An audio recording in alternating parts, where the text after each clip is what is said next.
served an 8-week suspension.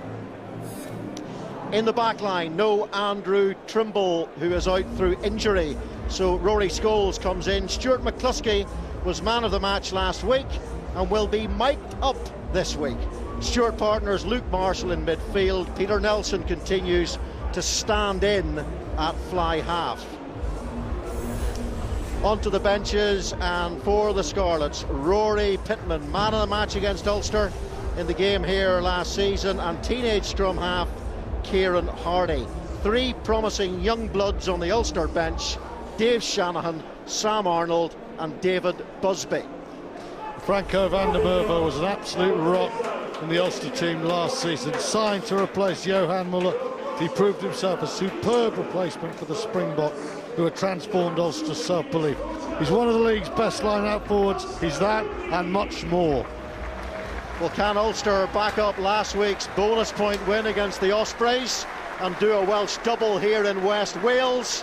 Ian Evans is down on the touchline with the Ulster coach, Neil Doak. Well, Neil, you're 1 week into the new term, one solid win in the bank. What's the school report looking like? Yeah, very pleasing from last week. There's a couple of areas we need to work on, especially the scrum today, and you know, it's a beautiful day, beautiful pitch, and hopefully it's a great game. Okay, thanks, and all the best. Well, James Davis started this season, as he finished the last one, in outstanding form. In a rearguard action against the champions Glasgow, the open side's tackle count eclipsed any other Pro 12 player. In tandem with the likes of Aaron Shingler and John Barclay, the home side have a back row to go into battle with this afternoon. And there is one of that back row, the captain today, John Barclay. Superb performance last week. And the Scarlets, with a definition of defiant in Glasgow, can they tack onto that the scalp of another one of the Pro 12's big guns? Ian Evans is with the Scarlets coach, Wayne Pivac. Well, Wayne, a stunning away victory at the home of the champions last week, full of character, resolve and unity. What traits are you expecting from your team today? Oh, we hope to bring out some of the same. I mean, it's a great Ulster side that's playing. We saw that last week, bonus point win at home, so we know we're going to have to repeat the dose this week to be successful, so hopefully more of the same. I expect to see something different, try and play in a bit more attacking ball and perhaps a bit more ball in the second half this weekend. Well, certainly we'd like to have a lot more ball than we did last week, and then not to have to make so many tackles. That'd be great. So we've been working hard during the week, so hopefully we can achieve that. Thanks, mate. All the best. Thank you. And the referee, the man in the middle, Andrew Brace, 29 penalties, 2 yellow cards last week, but it was the Cardiff Zebra game which also featured 12 tries. And for the first time in the Northern Hemisphere, we have a man mic'd up for this match. It's the Ulster centre, Stuart McCluskey. How exciting it will be to gain a perspective from the field of play.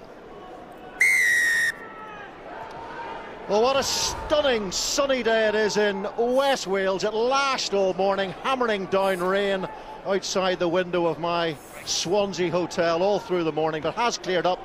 And these conditions, just like they were for round one last season here, when these two sides shared 8 tries between them, 4 apiece, a 32-all cracker. Here's Daniel Jones and Gareth Owen.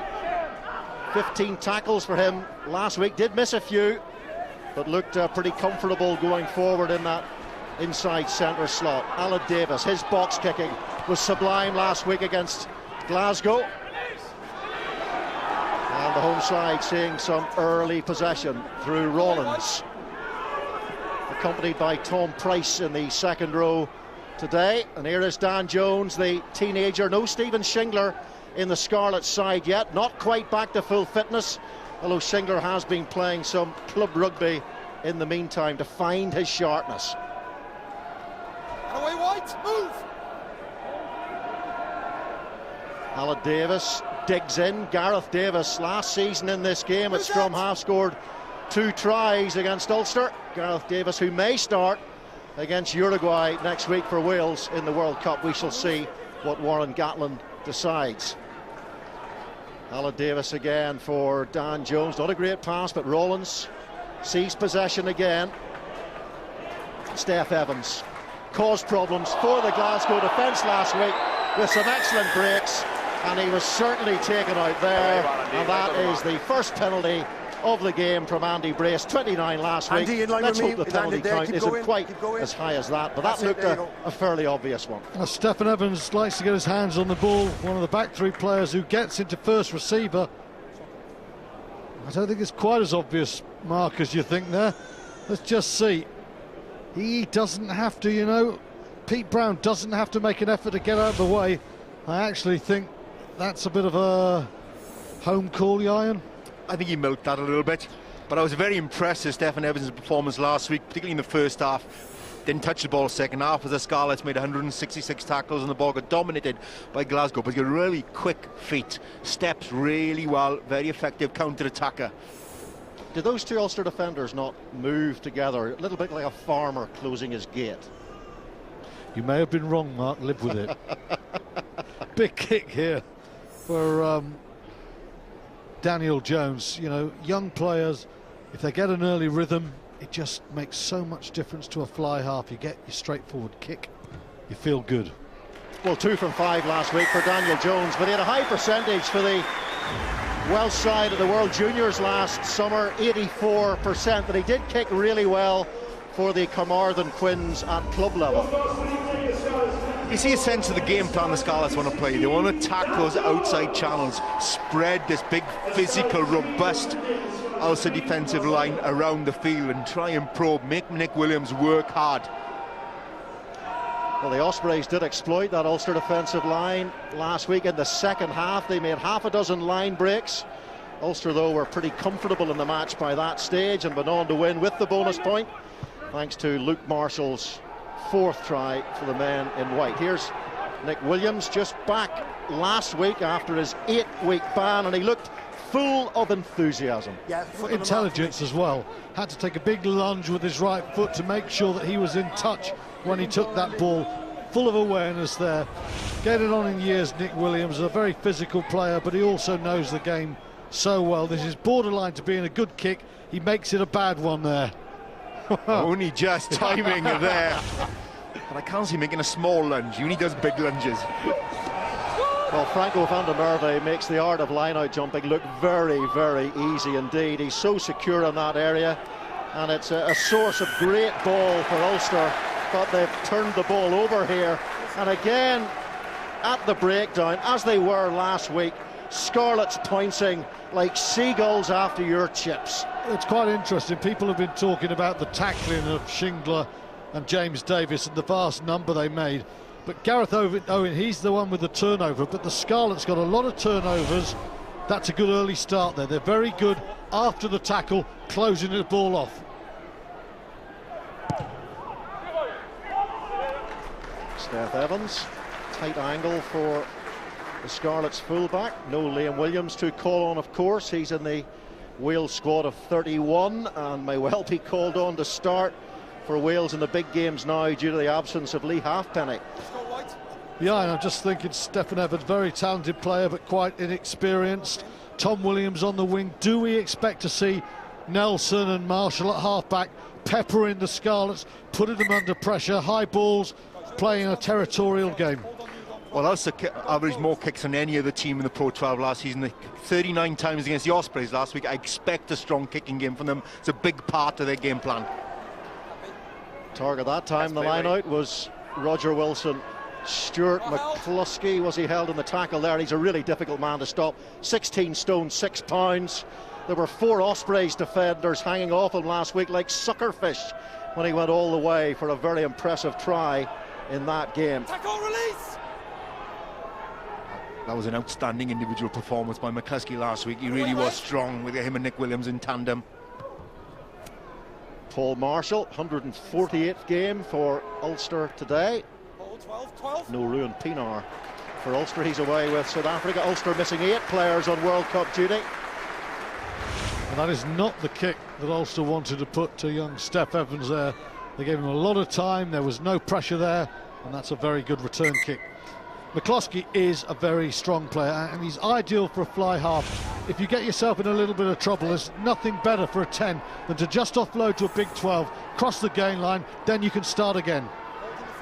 Ulster's young player of the season last season, and he should get plenty of game time during the World Cup window with Darren Cave and Jared Payne being away, but again it's Franco van der Merwe. 7 lineouts last week. Ulster won all 13 of their lineouts, and as I was saying, they do at times make that look so simple, that set piece, and he's the real general in that department, Franco van der Merwe. 5. This is Louis Ludic, one of the try scorers in that 32-all draw last season in this stadium. Keep coming. Little bit of battering downfield with the boot from both sides. Now John Barclay. Back row last week made an inordinate number of tackles. Barclay not picked for the Scotland squad for the World Cup. Johan Muller was a bit of a has left a big void to fill, and you look at Franco van der Merwe, a bit of a slow burn last season, but came to the fore more and more throughout the season and became a focal point of their forward game.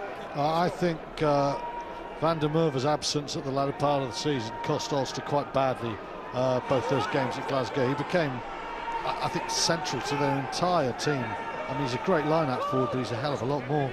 He made 18 tackles last week, Franco van der Merwe, to add to his high line-out count, taken by Steph Evans, and Stuart McCluskey, remember, is our man on the mic today, so we'll hopefully get some thoughts from him from on the pitch later on in the game.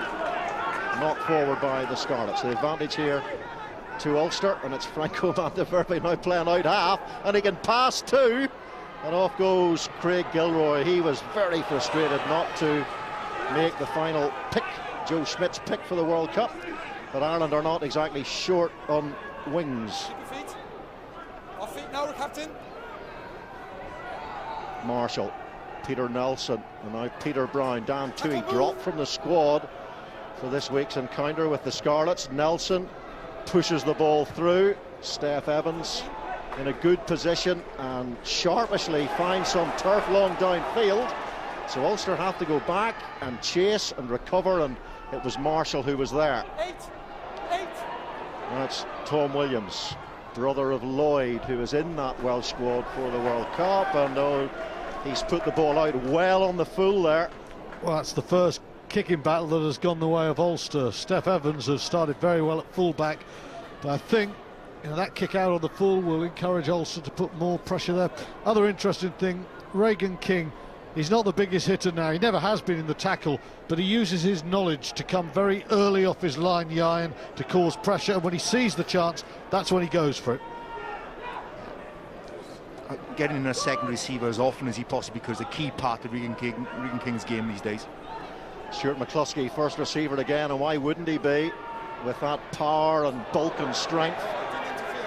He did play out half in his school days.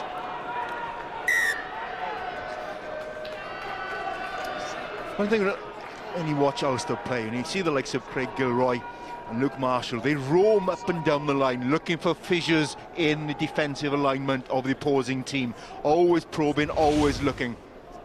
It's we're seeing the line out here, you know, Jan, it's something we'll see a lot more in the coming weeks from New Zealand.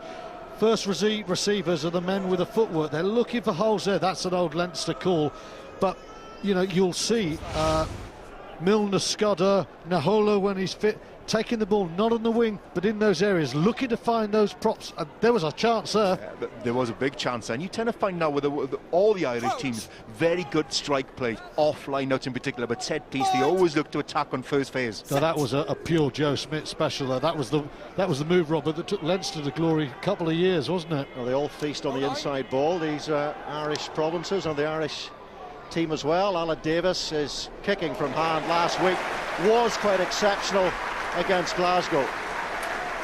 And you think back to last week's performance up at Glasgow in the first half against the elements, you can still kick when you are against the wind. And Alan Davis did that really well with his box kicking last week.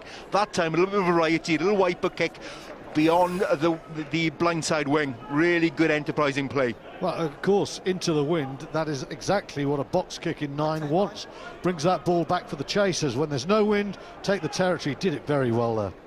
Rob Herring, Franco van der Merwe, and the Scarlets decide they will not contest initially. How many's Franco van der Merwe got? 3, 4? Off his head. Marshall. And Ulster's short field kicking was also of high quality last week, and Tom Williams making a mistake with his last contact with the ball, taking a good ball in the air there. But they're very sharp on this these days. It's one of the directives. Anything around the neck will be instantly penalised. Don't play him across the head. Do you understand? Thought Paul Marshall was very sharp there, earned that penalty. Ball came out, and very quick to get there, forced that penalty.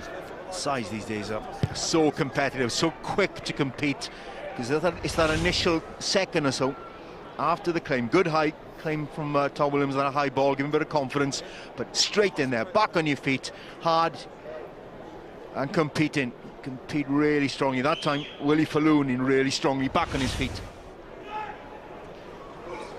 Pete Brown, another option from Ulster, so they've used 3 different line-out jumpers in the opening stages, and they've been pretty secure so far. Rory Scholes, no Andrew Trimble, he's got a hip flexor issue.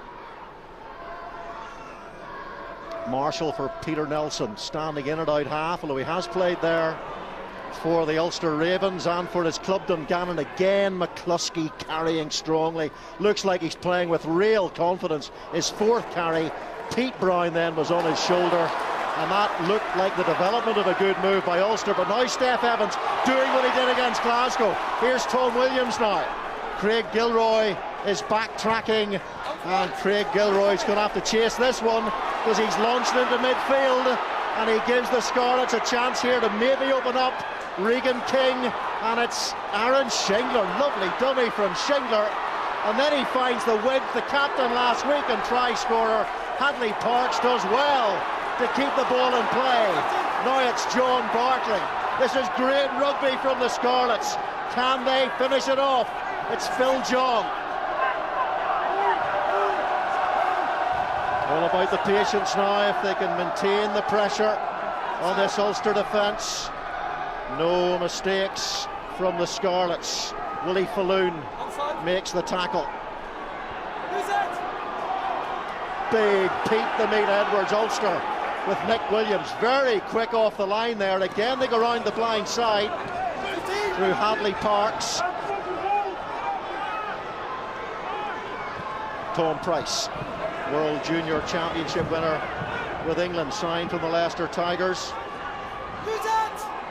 And Alan Davis, or somebody being implored to use it by the referee, and use it they do just in time.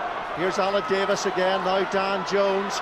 Gareth Owen looking for the forceful handoff there, the inside centre. Now Dan Jones again, and here's a chance, and it's Tom Williams who thinks he's got there for the Scarlets. Well, if that is a try, it would have finished off a wonderful move, full of magical phases. I can hear you, Andy. Yeah, we'll have a great time. Try yes or no, please. Okay, let you know now. Oh, what a breathtaking move from one side of the field to the next. And ball in the correct arm, which is what you want as a winger, going into the right-hand corner. No. Oh, looks as if his left buttock is in touch. I was going to say, I was looking for a polite way of putting it. Oh, ace finisher. It's a bum deal then, is it? That's not a try. Well, no. Heck of an attempt. Rory Scholes has committed himself well, hasn't he, too? The left wing for Ulster. Brilliant job.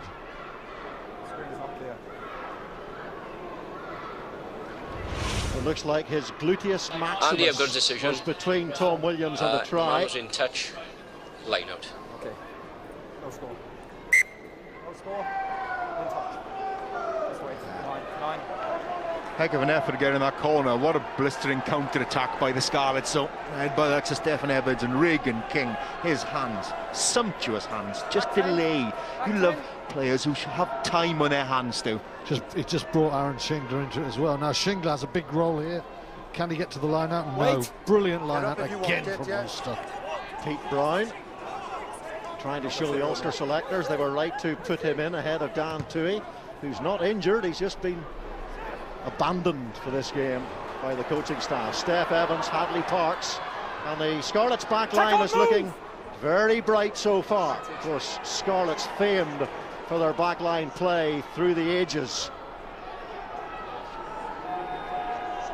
Alan Davis. Emir Phillips carries. Got the advantage. Not great ball, but Hadley Parks picks it up for the Scarlets, so he's done well there to retain the possession. Now it's Regan King and Aaron Shingler. Well, you can go all the way back to the clearance kick. The Ulster pack did brilliantly yet again. The set piece, superb. But Paul Marshall, experienced player, does not give Ulster what Ruan Pienaar always gives them: solidity behind the pack. Scarlets will go for the 3 points here, but you know, this is probably 3 points. It could be more, because if these balls go infield, the likes of Stephen Evans already shown Yain, they will do damage. That's a horrible box kick. Oh, and the box kick lands in the middle of the pitch, no more than 25-30 yards away from your own line. You're asking to counter-attack, and you're ready. The Scarlets are looking to stretch Ulster from one side of the field to the next, make this big pack. Ospreys failed to do it last week. They're only played in a 40-metre channel in the middle of the park. The Scarlets are looking to go touchline to touchline.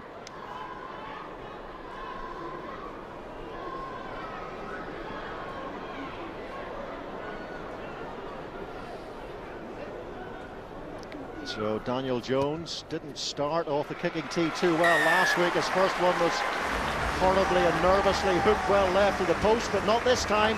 And of course he's under the tutelage of Stephen Jones, 6 times Alliance Test player, over 300 games for the Scarlets and 100 caps plus. Not a bad mentor to have. Not a bad kicker, but if Ulster are going to win this game, and their kicking's got to be right, they don't have to go long.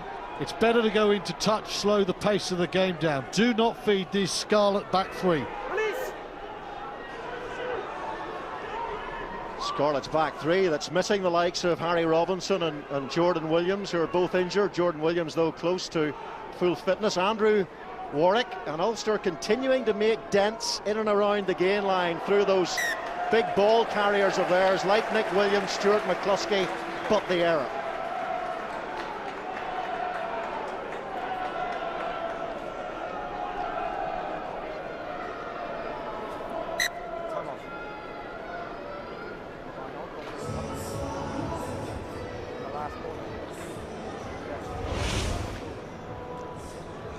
You'd love to see players who would just have the ability to hold on to the ball and time the right, just held the pass, just threw that slightest of dummy, just a little hint of a dummy, and just held the defender, and that drew Shingler onto the ball. That's what a quality footballer has in abundance: time. Yeah, the good players take it into their hands and through their hands, but they let go of the ball early. What King can do there is just delay that pass, and the very best ones are the ones who don't want any time, because if you've got no time when you're distributing, the defence has no time to react. And that's the difference between being a good professional and an outstanding technician, and King is that. He puts that key word in defenders' minds: doubt. They hate to have doubt in their minds. 35 next month, Regan King. Second spell here at the Scarlets, maybe a veteran, but he still has that class, hasn't he?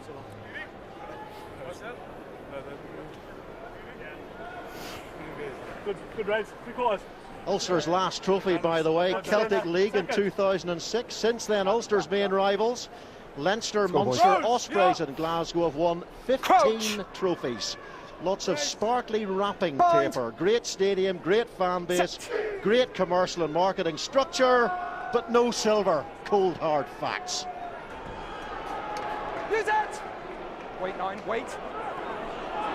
John Barkley trying to create a wide base for himself there, and Ulster put the pressure on James Cubby Davis, the open side, doing well there. Now here is Dan Jones again. They found some grass, and it's Louis Ludick who covers that area of grass, and again the kick goes into the middle of the pitch, and it's Steph Evans who latches onto it. Here's Rory Scholes. Good feet from Scholes. Scored 4 tries for Ireland at the World Juniors a couple of years back. Now Pete Brown off a set-up that he hit by Tom Price there. Tackle, move! Did well to pick the pass off his kneecaps initially. Peter Nelson, Louis Ludick coming into the line. It's the go-to man, Stuart McCluskey. This is what he did to the Ospreys. He's such a difficult man to bring down. And he was trying to shape himself for the offload too. He's not just a basher, noted in the Ulster camp for his hands as well. Nelson, Roger Wilson, 34 next birthday, the back row veteran. Peter Nelson for Pete Brown. And he's got Rory Scholes outside him. Good offload by Pete Brown. Marshall, Ian Herbst, scored his first try for Ulster last week, but he did not face the favour of the referee Ian Davis last week, who targeted Herbst from early doors. Conceded quite a few penalties there. Available, guys. Marshall, Louis Ludick. All in front of the kicker. All in front of the Luke kicker. Marshall chasing, but the Ulster backline did look offside right from the outset there. Not even a hint of disguise in that one there. That was really poor from Luke Marshall there. Ludick knew what he was doing. Good old-fashioned South African. Put it in the air, nothing wrong with that, but the chase was a metre in front there. That'll be frustrating for Ulster. After that break from McCluskey, got to the outside really well. He's strong, he's powerful, he's also got deceptive speed. He gets to the outside really quickly. Imagine the sort of damage he can cause. If he hadn't got injured at the wrong time of the year last season, who knows, he might well have forced his way into Ireland's Rugby World Cup squad. Just imagine him and Henshaw working together. Henshaw, I think, should be a 13 with McCluskey inside him. That could well be a potent midfield partnership for Ireland moving forward. Yeah, I enjoyed him last year. Ball in one hand there, drawing two defenders. He can always do that, and that's a way to make space outside. Just thought then there was a 2-minute spell when Ulster's big runners, including McCluskey, just started to make a bit of a dent in the Scarlets' red defensive line there. Well, the Scarlets have won only one of their last 11 against Ulster in the Pro 12, but they did beat Ulster here in the Champions Cup last season. These two sides in the same pool.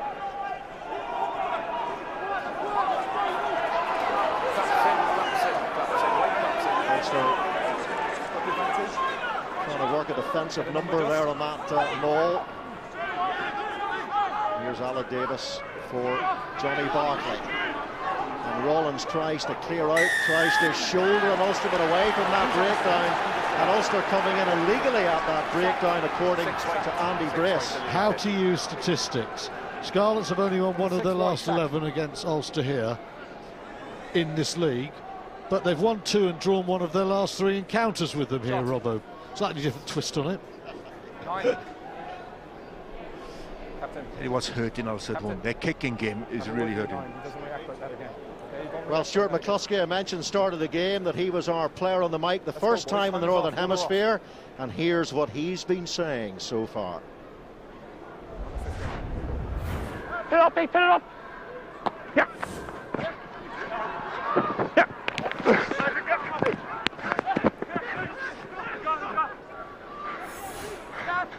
Yeah! Oh, It actually should have been, here's what he's been grunting so far in this match. He should be articulate. He went to the best school in the world, Bangor Grammar. I won't ask who went there. Listen, Cicero wouldn't be articulate if you're getting hit by dump trucks every 2 seconds.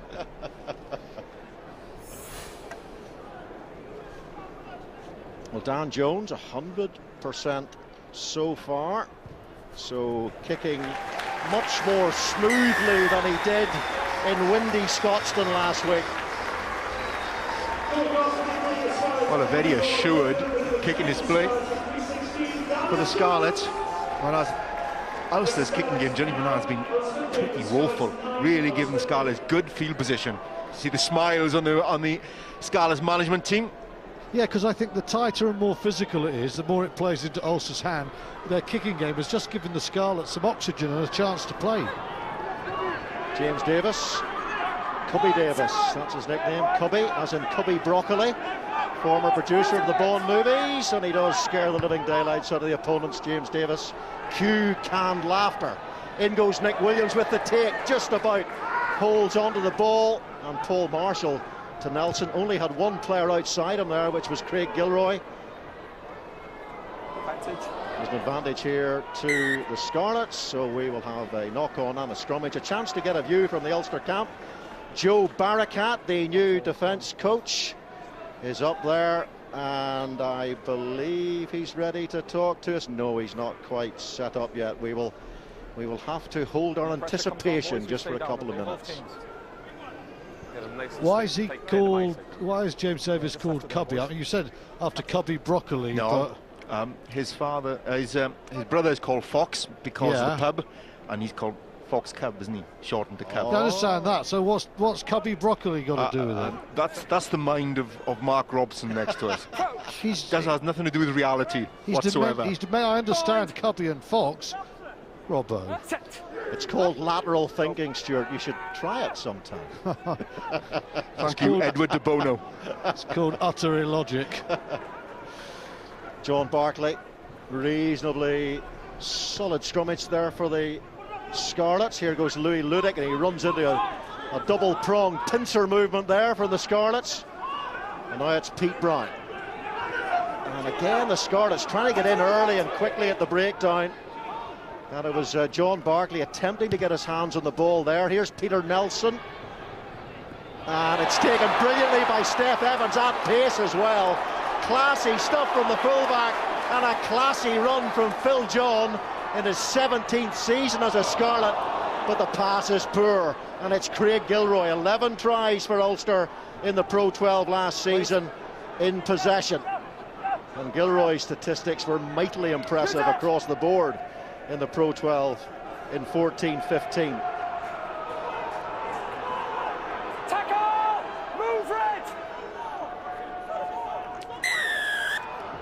Penalty to Ulster, and now we can talk to Joe Barakat. Joe, what do you have to do to get out of your own half and get into their 22 and start to cause some more attacking problems?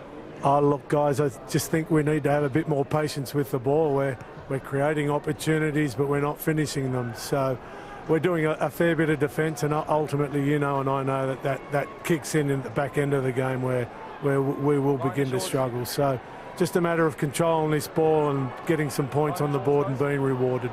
And talking about defending, how do you stop that very dangerous Scarlets backline, because they are beginning to make some incursions? Yeah, look, I think initially let's start playing at them. Let's start fatiguing them a little bit. They're excited at the moment. We've got to weaken their resolve.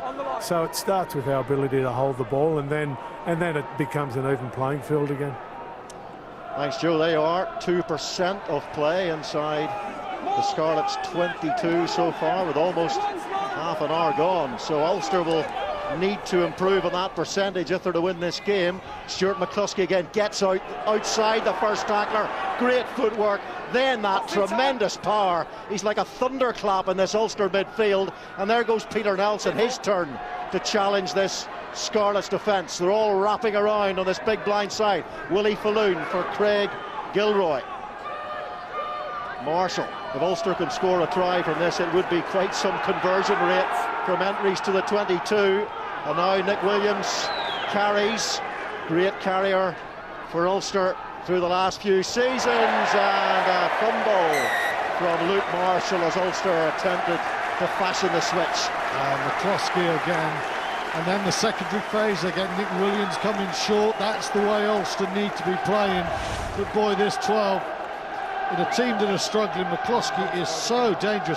Yeah, he just checks and goes again. Very powerful and balanced. What I like about him is his ability to change direction, change the point of focus. And you've got a defender, when you're up against a big man, you plant your feet to make sure your hit is solid enough to stop him.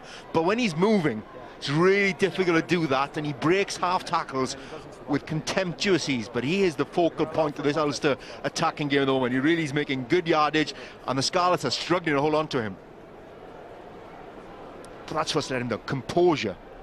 We just heard how composure was a key part that Ulster needed to get that into their game, and they're lacking a little bit. They're panicking, they're starting to get a bit flustered, and they had good ball in which to operate from. I must say, Joe Barakat was saying we're making chances, but we're not finishing them. I don't recall any chances. I think 2% of territory in their 22. I think a couple of problems. Their kicking isn't good enough to put them in the right parts of the field. And then the patience comes into it, but they've also got to get McCluskey playing in the right parts of the field. If they're giving him ball yard 10 metres from the try line, with a little fade show. It's going to be a hard man to stop. Lads, what's going on? Stuart Right? McCluskey, Is he coming on 6 or carries, off, or is he 36 on? metres, Go then. 6 into 36, 6 sixes are 36. You can tell I went to a good school. Time back on. He's a match winner, no doubt, because he's a match winner, but you need to get the match winner on the ball as often as you can, and also in the right areas. Double header in the Pro 12 today for Sky Sports. Leinster against Cardiff Blues coming up at 5 o'clock. There's a channel change, Sky Sports 4, so be sure to flick over to join us for that one.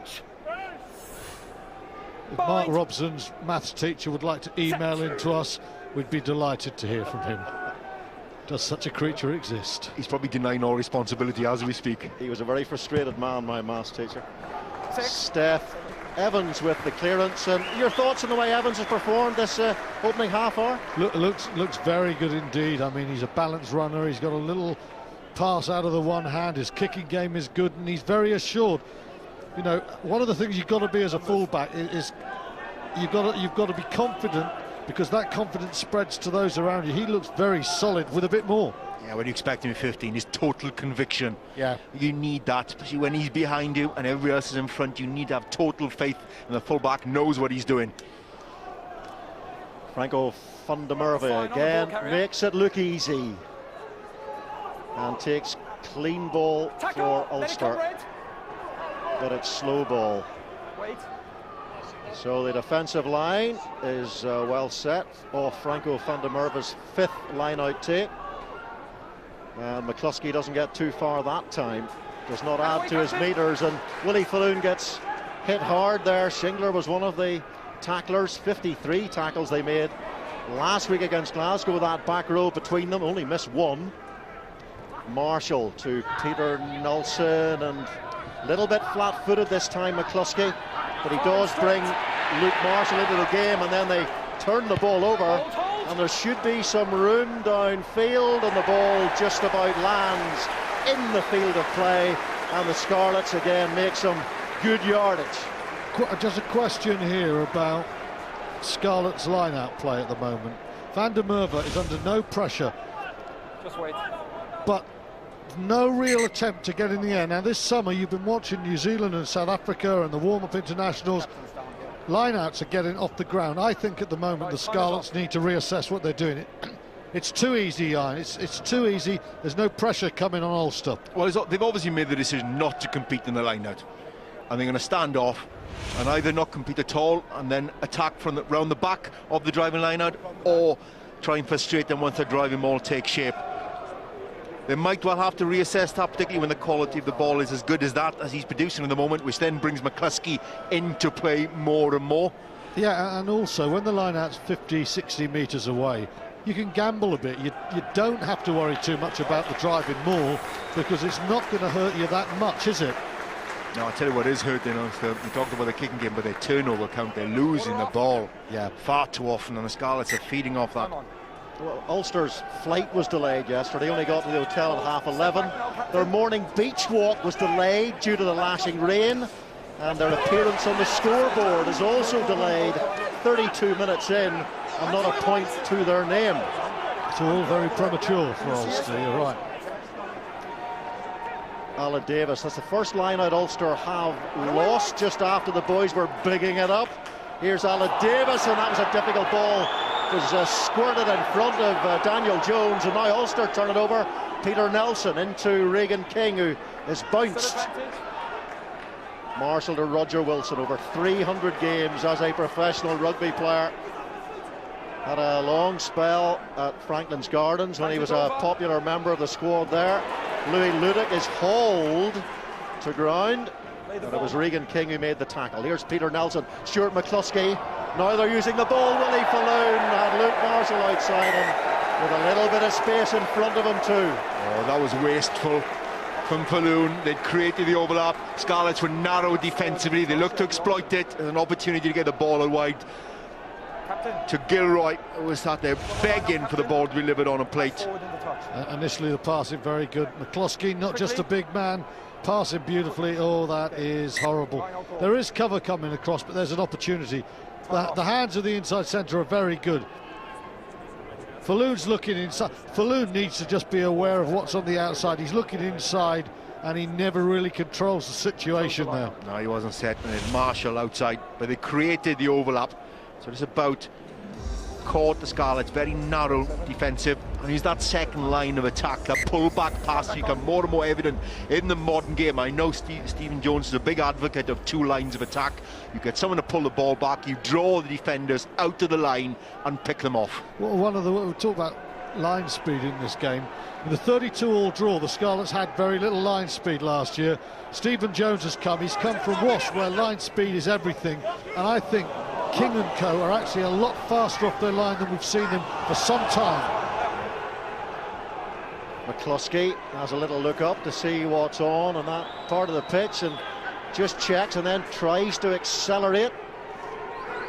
Franco van der Merwe, and he has fumbled the ball in contact there. So again, another corrosive defensive hit from the Scarlets, and we saw a lot of that last week, especially in the second half. John, against the champions Glasgow. I got you, Ant. I just want to have a look, another look at that last tackle. Potential no arms. Okay, we'll have a look at it now. Thanks. Andy, step away now. Step away now. Nothing from the left-hand arm. Yes, just take the right. Yeah, Andy Brace saying there, potential no arm tackle, and again, this is one of the directives that has been brought in this season, that the referees and officials are to look at this particular aspect of the game very carefully indeed. Another angle of that, Alan John. Davis going in very low there, but did he use the arms in the tackle? Yeah. Okay, so no arms. Well, his right arm comes through, but it's very, very low, and it's really difficult with those really low tackles. Need more discipline here now. Well, his right arm came through, but it actually hit the ground first. I think that was an attempt to destabilise him. It's something Wales under Warren Gatland specialised in a few years ago. I mean, that's not a chop tackle, but going very low, because there was a period where referees were penalising you going about half a foot above the waist. You're getting done for a high tackle. So what happens, teams start to go low, because that then spins the guy out of control, so he can't offload it, and that's what he's trying to do, and I think that's a right decision. 3 on the line. Yeah, I'd agree with that.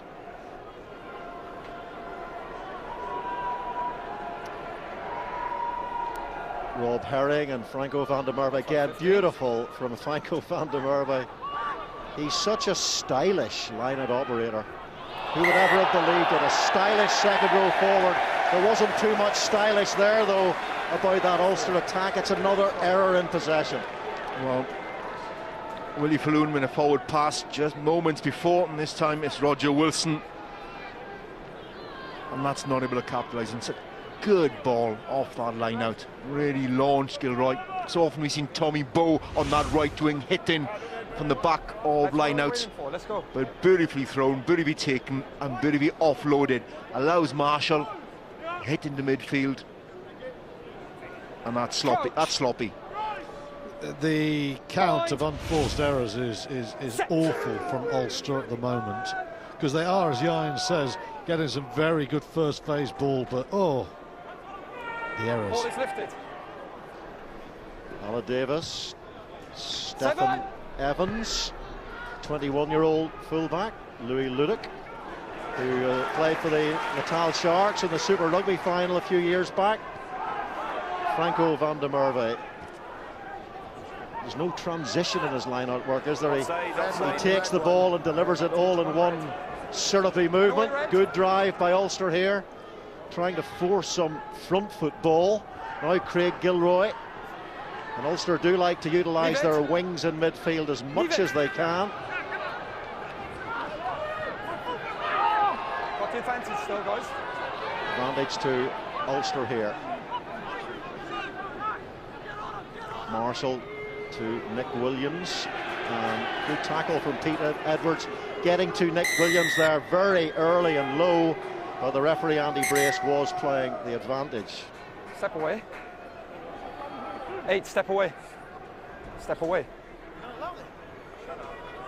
Captain, just step away, please. Time off. John, can you hear me? I've got you, Andy. I just want to have another look at that last tackle. Potential no arms again. Red 3. Okay. Mr. Brace If is not, we're looking coming for the back to low no advantage tackles. for offside, 1 red. Sometimes when these directives are brought in, you know, the referees and officials, because they're told to, I suppose, by Ed Morris and others, get a bit paranoid about it. Sometimes I think, right, there's a rule book in rugby union. I think a really good thing would be to referee the rules and not forget some and get obsessed with others. Laws do. Laws, not rules. Laws, sorry. Laws, rules, the same thing. Peter Edwards has gone quite low again. Andy, I have a decision. Yeah, go ahead, John. No arms again. No arms against 3 red again. Yeah. Okay. Captain and 3 red. Okay, that's the second no arms tackle. Okay, it's a yellow card against 3 red. They've been told to be fierce on that aspect. They were certainly fierce there. And Pete Edwards is in the bin. All right. I must admit, I was thinking one more, and there could be problem. There could be a yellow card. Yeah, there's no arms there at all. Just straight shoulder. I guess if that's what he's told to do. And, you know, someone, should we say, of slightly more athletic bent than Peter Edwards comes in, a little bit faster, a little bit more intent. You know, there could be damage. Yeah. So. But there is a point to it. If you go in with that, you can hurt someone's knees. You have to use that. There's a reason why you're supposed to use your arms. Yeah, definitely, definitely. Stuart McCluskey, 60% in round 1. His first kick was from right in front of the post, and he missed it, though he did land one later from the far touchline. But been called in to kick for Ulster as an emergency and wouldn't be seen as a natural goal kicker.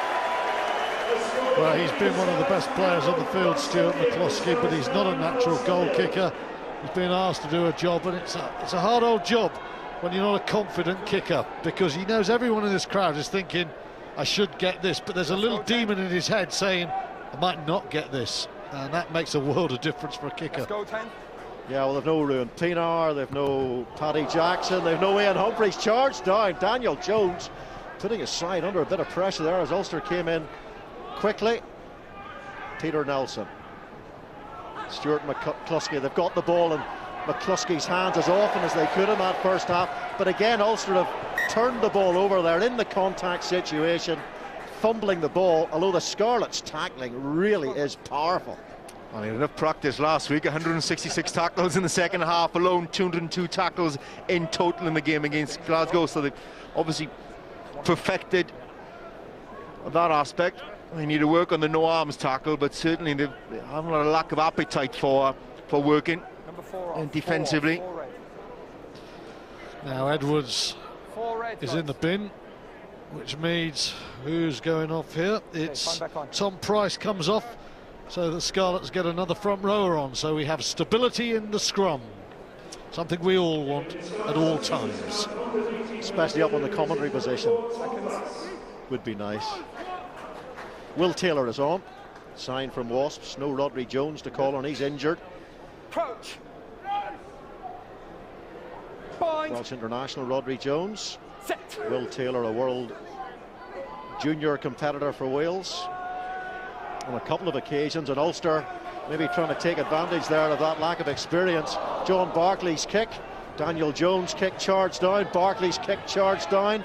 They're making a habit of it, and the Scarlets trying to scramble their way to the touchline, which they've managed to do. They knew we were right on the whistle after 40 minutes, and it's the Scarlets who are building a lead here, leading Ulster by 9 points to 0. 3 penalties from Dan Jones.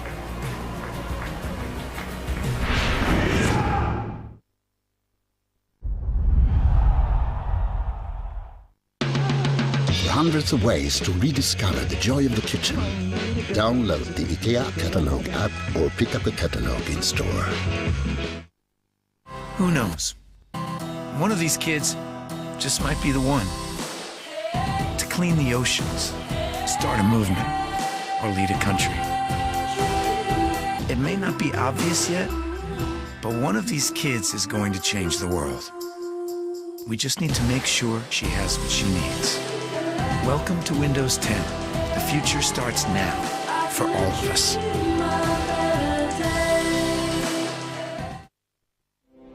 Take any friend. Every week, all year. 2-for-1 cinema tickets. Only when you buy succompesmarket.com. Build the Millennium Falcon. A 1-to-1 replica of the original Empire Strikes Back movie prop. Working lights and stunning interior detail. Complete with a moving ramp. Build the Millennium Falcon step by step with your comprehensive build guides, die-cast metal, and highly detailed resin parts. Go online to buildmillenniumfalcon.com and get started today. This week only, these Adidas Scarlets football boots are down to an incredible £20, only at UK's #1.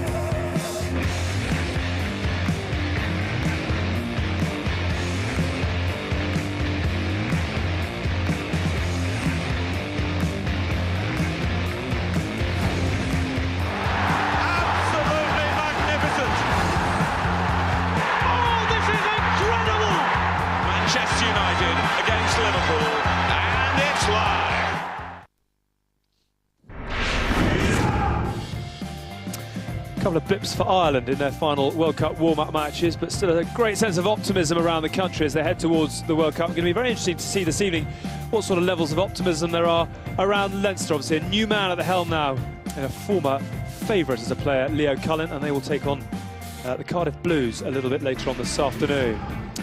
But in our first game of the day, we're at the halfway mark, and the Scarlets, actually, as Stuart was saying in commentary, have had 1 or 2 problems with Ulster in recent years. Just 1 win in their last 8, but they've been pretty clinical in the first 40 minutes. 3 off the tee for Dan Jones, and a very good chance for Tom Williams as well, who was a late replacement for Michael Tangi Thakinbau. But the TMO are judging that he had just hit the touchline before getting the ball down.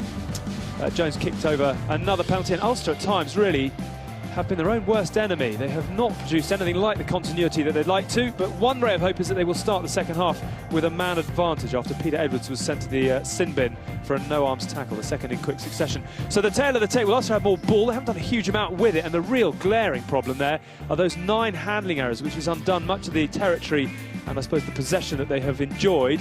Scarlets will be pretty pleased with just 39% of the ball to be 9-0 up, and arguably looking a little bit more dangerous in attack as well. How impressed have you been with your old team? Yeah, I think the Scarlets have done particularly well. I thought they played a lot of the game in the right areas. They've been able to soak up the defence.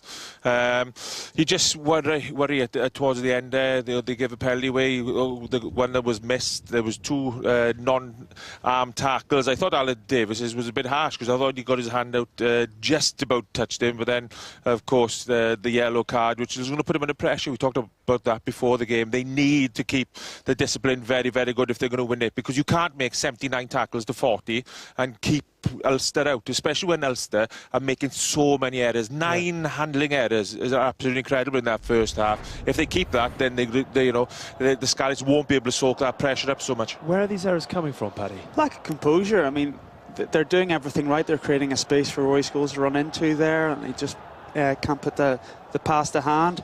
Here, making a half break, tried to offload it in a difficult situation. Turns over and they lose all their momentum. Connethy are very good at then putting the ball behind and putting them under pressure. Here again, a poor exit. Scarlets getting that ball deep inside the Ulster half and are on the attack straight away. And if you go looking for composure, does that come from settling everyone down in the changing room at half-time, or does it come from changing things in terms of what you're doing on the field? A bit of both. I think half-time would have come at probably a good time for Ulster. I think the coaches will need to read the riot act to them there.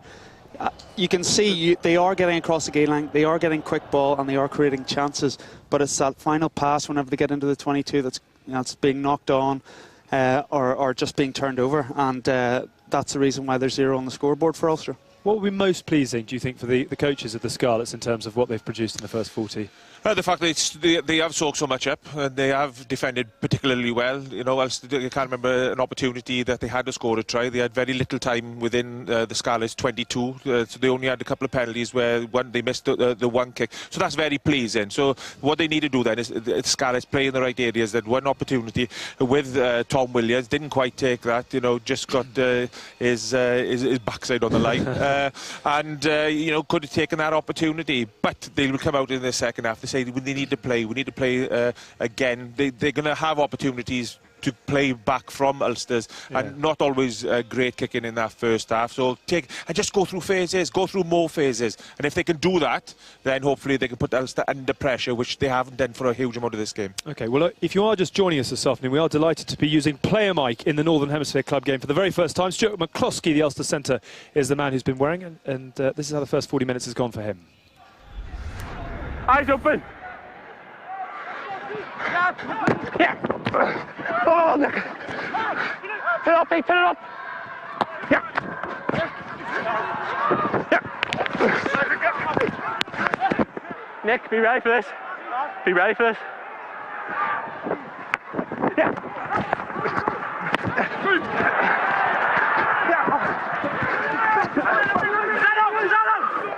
I was just looking for you, I was like, ah. Well, just a little glimpse, I think it's fair to say, in the first half. But they'll want a lot more from him, and obviously a lot more continuity, Ulster. Just in terms of his overall performance in that first half, do you think he's been one of the better players in that Ulster lineup? I think he has. I call him Ronseal because he does exactly what it says on the tin. You know what's coming. He's there to get Ulster across the gain line, create quick ball, and he does that. And even though Clonethy know what's coming, he's still very hard to stop. Incredibly, it gives you that target. Unfortunately, what they've done is when they got that target over the top, they tried to play a little bit too much. Nick Williams over the top there, turnover. You know, how many times did Nick Williams get in front? They'll talk about that half time. You know, but the Scarlets will have to come out. I want to see Hadley Parks get more of the ball. I want to see Regan King get more of the ball. Yes, they're trying to play in the right areas, but let's play a little bit more. We're at Parker Scarlets. Go out and play. OK, thank you very much indeed for now, fellas. Worth reminding you, of course, that last weekend the Scarlets knocked over the champions Glasgow Warriors. Today, well, they're in a good position to potentially down one of last year's losing semi-finalists, Ulster. They lead by 9-0, but by no means out of sight yet. And Ulster will hope that they can settle things down and get themselves in full working order for the second half. And that's coming up in a few moments' time.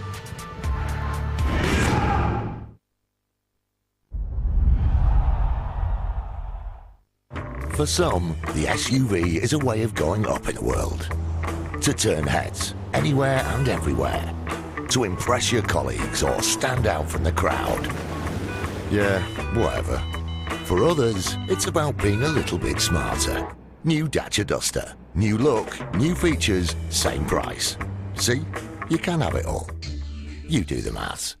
And introducing the new Dacia Laureate Prime range. Now have it all with bells on.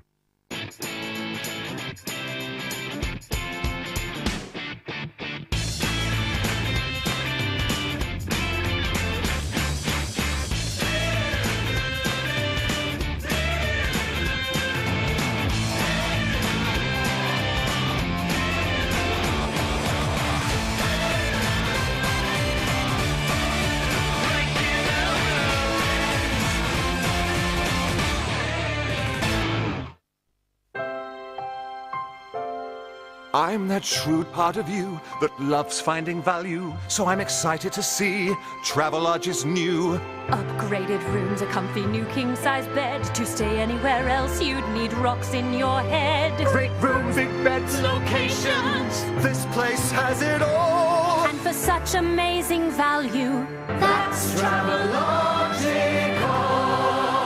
That's Travelogical. Available to buy and keep in Sky Store now. You're all puppets tangled in strings. There are no strings on me.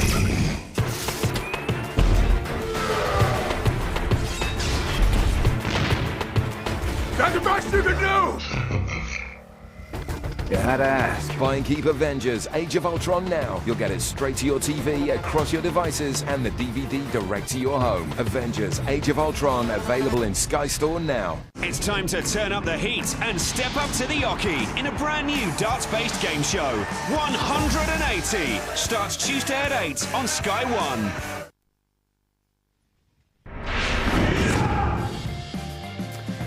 Ulster have been all right on the road recently. They've won 3 of their last 6 on their travels, but they need to pull their socks up. A bit of a drop-off from last week's bonus point victory. The Scarlets, though, well, could be going to the top of the table with 2 wins out of 2, and that would be a real injection of early season momentum for their campaign. The players, I'm sure, not too far away from re-emerging, so we'll hand you back once again to the 3 amigos at the Parker Scarlets, and it's over to Mark.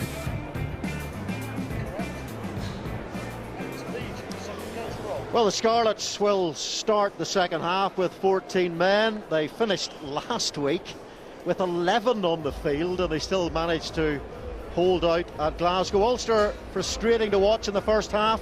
Cardinal sins in possession, as pointed out in the studio, but the Scarlets have built a pretty handy lead. And the Scarlets, you would think they would come bouncing into this game off the back of that remarkable win in Scotland. But Ulster, they also had a good start, the perfect start, really, a try-bonus point win at home to the Ospreys. So both sides should be confident and full of fizz for this one. But what do Ulster have in terms of work-ons for this second half? Ball retention is absolutely everything to them. With 60% possession, a line-out that's dominant, and the best part of 10 minutes with an extra man up front, they can forge their way right back into this game. It's about the fundamentals, and they've been poor for Ulster, let's be honest, in that first half. 60% possession, but they've turned over the ball whenever they got in good areas of the field, and with a dominant set piece and that extra man advantage, as Stu thought, they should be able to take advantage of it. And he's going to tire Scarlets in the back of that 202 tackles last week. Another 40 minutes of making 100-odd tackles will take its toll on the Scarlets. Well, it's a few years now since the Scarlets made the Pro 12 playoffs, but they have stated that one of their goals this season and in the future has to become the #1 region in Wales. And last week's win in Glasgow, perhaps a mini statement on that front. Neil, good. No, hold the kick. Well, an astonishing show of character, no doubt. Yeah. They want a bit more ball as well as character in their second half to get some of these lightning backs like Stephen Evans into the game. Character takes you a long way, but at the highest level, not all the way. Peter Nelson's restart, just landed in play there. So Ulster very close to another Cardinal sin right at the start of the second half. Don't walk in. Don't walk in. Ulster staying in the same hotel as Canada, who play against Ireland next week in Cardiff. Joe Schmidt sent a message asking the Ulster players to nobble as many Canadians in reception as they could get their hands on. Best of luck nobbling someone like Jamie Cudmore, who's in the stand. Yeah, he's here today, Jimmy Cudmore. A few of the Canadians are watching this game. Let it go! And Rory Scholes just gets in there in front of Regan King. Wasn't that far away from a possible intercept.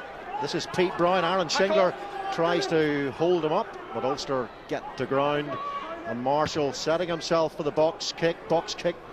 Well, last week in comes Daniel Jones, and now Marshall again hooks the ball over the Scarlets defence. Steph Evans on the ball, then ricochets off Paul Marshall. So he's been involved once, twice, 3 times in the first minute of the second half. A messy sequence, I will say. Jamie Cudmore, 6 days ago, he gave me a bottle of his wine from his Auvergne vineyard, and very good it was too. It's called Sin Binyai. Let's be honest, you're not going to be very critical, are you, even if you didn't like it? I don't know. Well, if he's watching this game in a box, I'll be very careful. It's one of the finest wines I've ever had. It's more like a 2 out at half. Jamie Clubmore, Jamie Cardmore, 2 of his nicknames. I tell you what, Scarlets wouldn't mind him at the moment. Just a big, hard man to rally round. Must say, I'm looking forward to Jamie Cudmore versus Paul O'Connell in that first game, if O'Connell plays, because that would resurrect a little bit of past history. Well, Paul O'Connell became pacifist. He took about 6 hammer blows and just pointed at the touch judge and said, look at this, it was an amazing piece of discipline. Seems very intelligent to me. Emir Phillips, and that's, well, an early interference there from Ulster. One thing certain, though, Ulster competing at that Scarlets line-out. The Scarlets haven't competed too much on the Ulster ones. Also, the Scarlets are taking their time over this. 5 minutes left on the yellow card. Yeah. Very mindful of the clock. Don't touch him in the air. Dan Jones with the clearing kick. Scarlets good record here. They've just one league loss in their last 16. That was against Edinburgh last season. Since Boxing Day, only Toulon Harlequins and Edinburgh have actually won here. And continuing that good home form so far on the scoreboard. Alan Davis, and it's driven forward again. Well, good carrying, and it was Gareth Owen, then Aaron Shingler, and Pete Brown comes in off his feet. He was scrambling about there on his knees. Well, that was mindless. Really no need for that. And it just, Scarlets are feeding off poor judgment calls and shoddy play by Ulster in this game.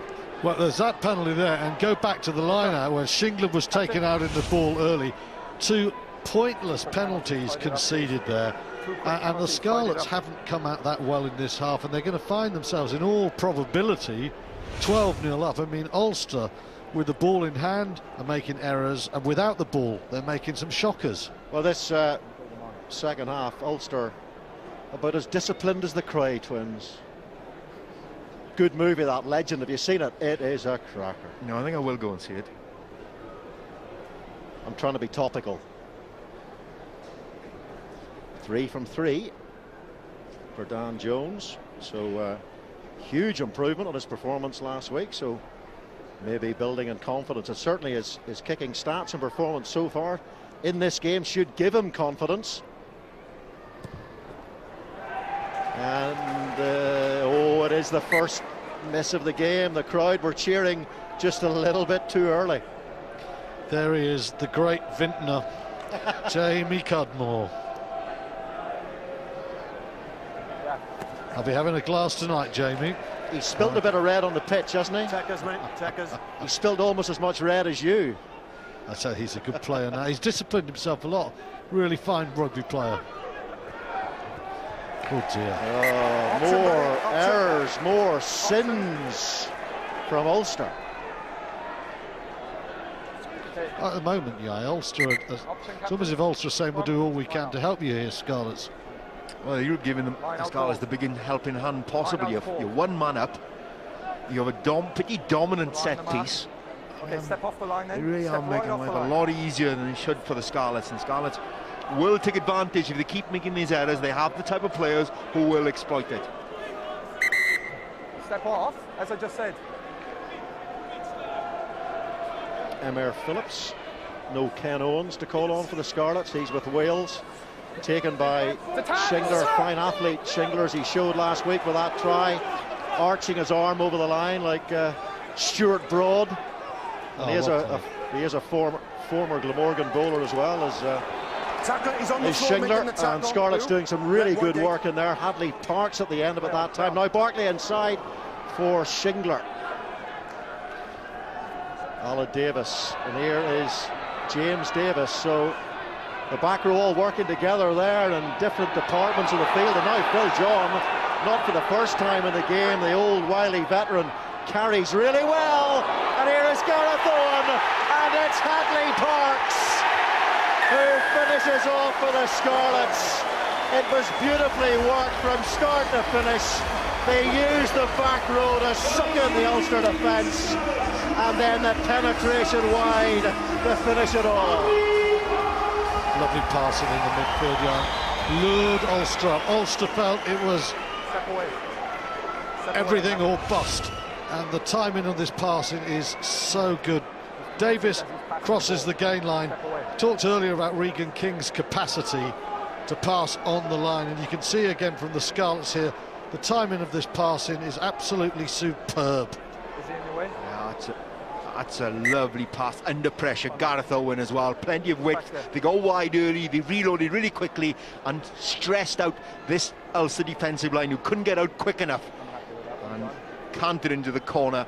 Hadley Clark's really good work. Not only that in scoring the try, but also the work by Aaron Shingler in the build-up. Got involved 3 or 4 times, winning the ball initially, then carrying a couple of times. Good hard yards, just created that opening out wide.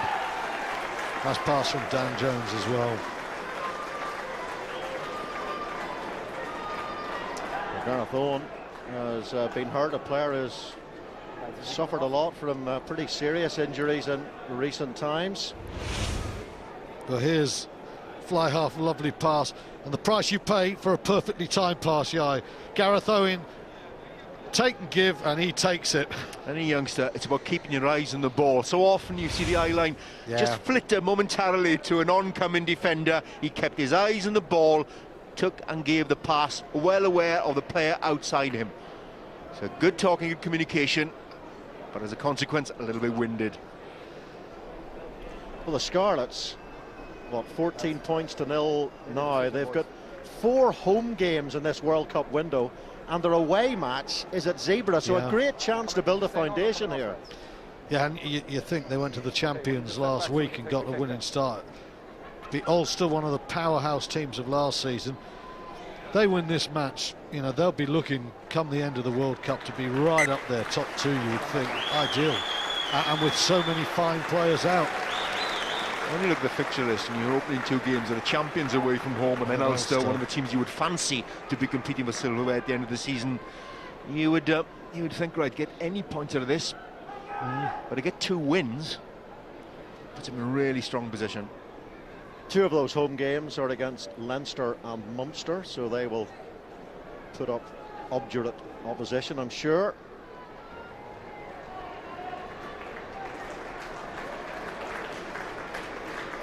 Dan Jones then coming off a miss after his good start from the kicking tee. Oh, and he's right back on form again, is the teenager from Carmarthen. That's a very useful 2 points. 14-0 Ulster, 2 converted scores, they're level.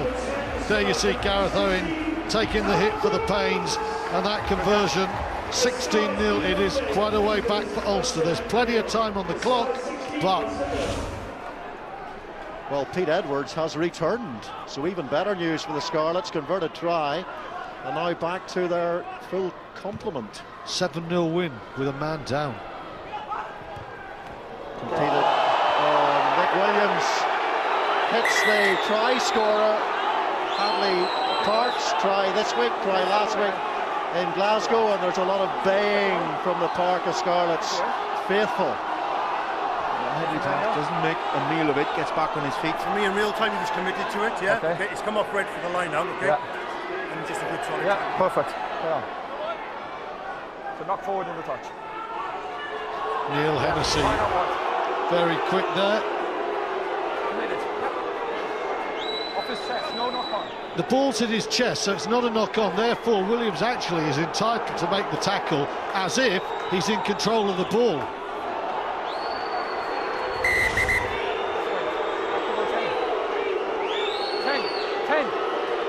I think he had committed to the tackle. Sometimes looking at a slow-mo does paint a false picture. Roger Wilson's take, Peter Nelson, and McCluskey ends up hurtling over the top of Gareth Owen there, is recovered from his bang, and Ulster again making the error, and a lot of self-destruct in this Ulster performance so far. Now there was another low tackle there from the Scarlets in the midfield, but Gareth Owen this time went with the hands, and in the end he was actually almost illegally hurdled. This is good technique. Yeah, I think McCluskey jumped into the tackle, and that's illegal. You're not allowed to jump into a tackle. That's a penalty, isn't it? That's a penalty the other way. You're not allowed to hurdle into the tackle. That's how your knee and head collisions happen. 8. Coach. Point. But 10 errors already from Ulster in this game. That's not what he would have expected. Free kick to the Scarlets. Alan Davis, Daniel Jones, and here's Regan King. And Hadley Parks again is scragged towards the touchline by Craig Gilroy. Well, they're driving forward with momentum here, the Scarlets. That try has done something for them in terms of their mentality here. They're playing with a little bit of panache now. Willie Falloon, back after 3 years with Connacht, he makes the tackle. John Barkley carries. Pete Brown tries to turn over, but he's cleared out well by the Scarlets. And here's Owen this time, trying to use his feet to beat the Ulster defenders. Wait on. Parks.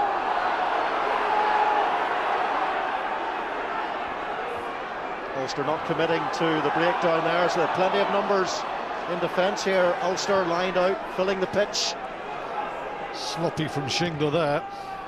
And Paul Marshall knew there were plenty of Scarlets well downfield, but Steph Evans is back in his fullback role and clears for the home team. Good work defensively from Ulster. Didn't overcommit to the breakdown, scanned really well, so they had plenty of numbers back. And then the Scarlets eventually ran out of their own numbers, and they got forced to turn over. The better play, far more intelligent play from Ulster. And there's an aspect that hasn't been very forthcoming for them so far in the game, to put it mildly. Scarlets on a great run. They've actually won their last 5 games in the Pro 12, including their last 4 away games in the Pro 12. Treviso, Zebra, Dragons and Glasgow. So right bang in form, just bridging the end of last season and the beginning of this. See Hadley Parks in shot there. It's really intelligent play. You know, it's a type of players like Hadley Parks and Jarapin, really intelligent, taught through the New Zealand system. The fundamental game awareness is so strong. And as he's going into touch, placed the ball back so the ball wouldn't be lost into touch. Come in. We still think he sounds like a posh address, don't we? Next stop, next stop. Van der Merwe. Marshall to Nelson. Now Luke Marshall on the ball to nowhere. And he just shoveled it on there. Ulster fortunate to keep hold of the ball here through Louis Ludick.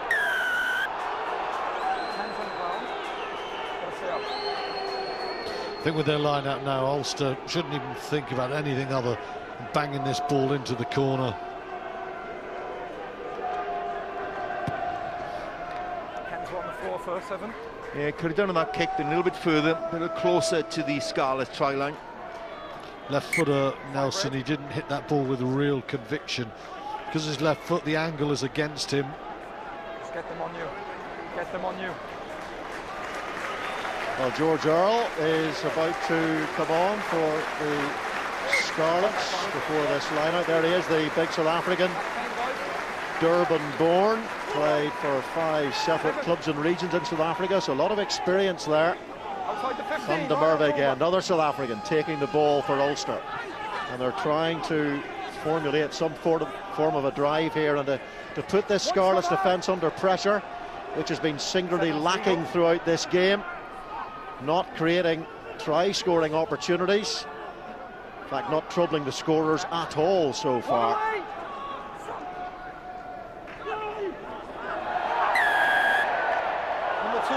And offside against the Scarlets here. Corner again. It's Emir Phillips who's penalised. The other thing, I mean, if they could get a score here, or before a score, force another penalty, there's every possibility the Scarlets could be back to 14 men again.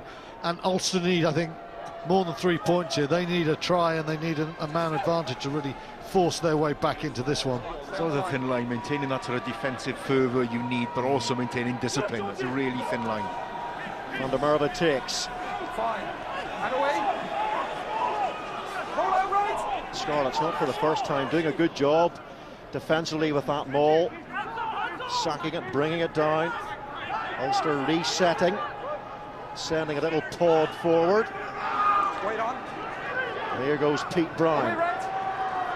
Scarlets defending defiantly as they did last week in the second half against Glasgow. Can Ulster manage to lift a man up and over here?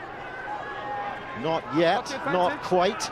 Paul Marshall through the hands this time, and here is Gilroy, and Gilroy thinks he scored, but he hasn't. There was a forward pass in there, but the referee, Andy Brace, was playing the advantage, and it's more than an advantage for Ulster in terms of the penalty. It's a big advantage in terms of numbers, and for the second week in a row, it's John Barclay in the bin. Well, Barclay takes it for his team there.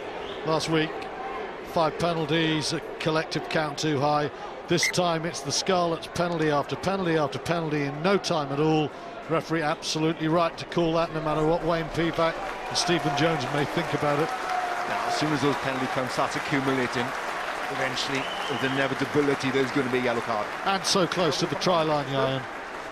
Okay, let's go. Yellow card last week, Barclay, but still managed to claim the Man of the Match award. And he was superb apart from the yellow.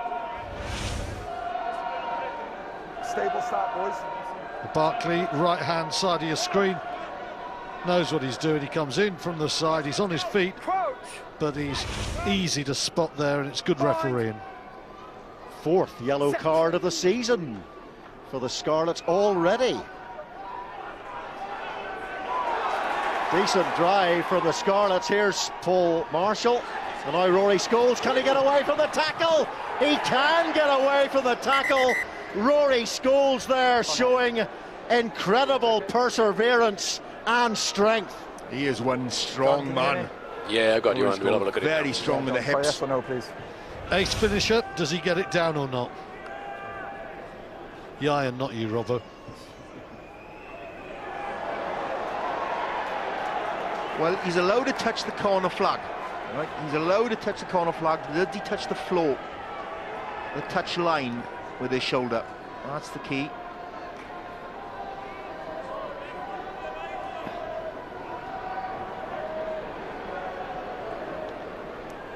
My senses say yes. Yeah, you've got a sense that it is. It's here. It's whether or not his shoulder touches the touch line before he gets the ball down. I'd say it's a try. Try. I'd say it's a try. Evans says it's a try. It's a try. And we have a decision. Yes, John. It's a try. It's a try. It is a Yeah. try. Ian never missed those. Very strong. Scholes good. That's a really good finish. Well, all frustrate the Scarlets. They did really well in the scrum. And in the instant that John Barclay retires to the bin, Ulster score. So it's exactly, Stuart, what you were saying had to happen. See, look, Hadley Parks is number 8, so they've got to back out. Barclay's an organiser behind that scrum. The defensive system is not right. It's a little chink there for Scholes, and he smashes his way through it. I'm not convinced it was the system. They numbered up. There are plenty of red jerseys there. It's just missed tackles.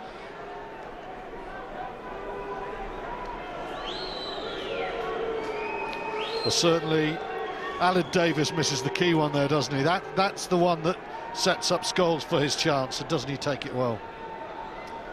That is a really good finish. Quite Trimble-esque, really, the man that Rory Scholes replaced for this match.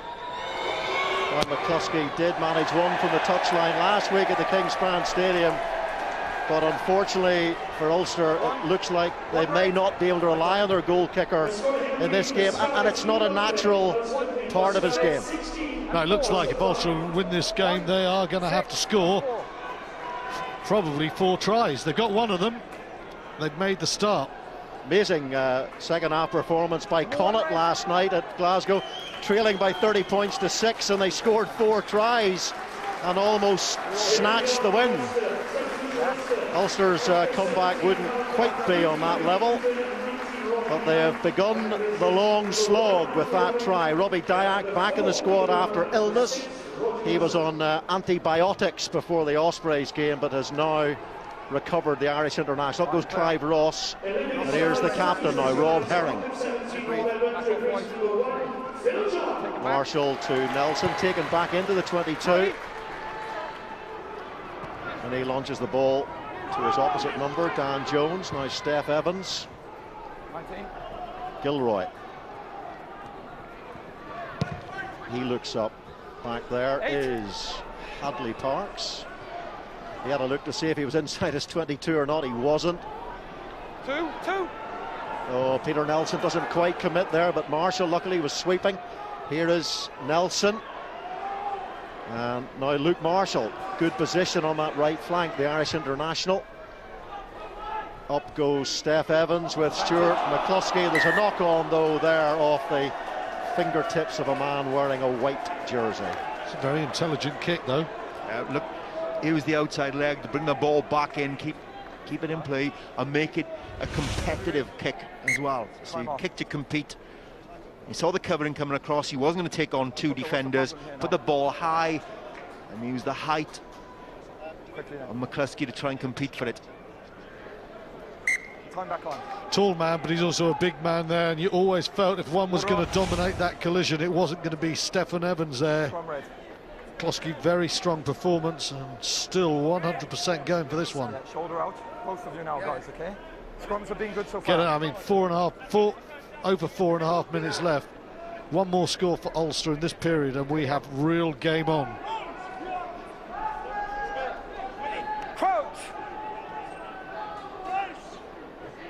Ian Herbst having a much happier day at scrum time than he did against the Ospreys.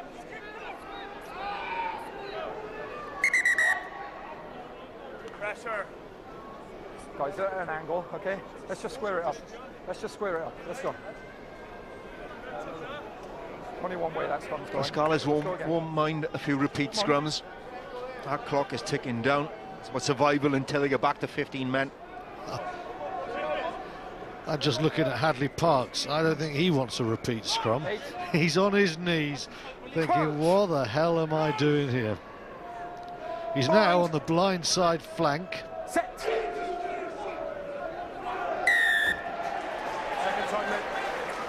That's more good news for the Scarlets.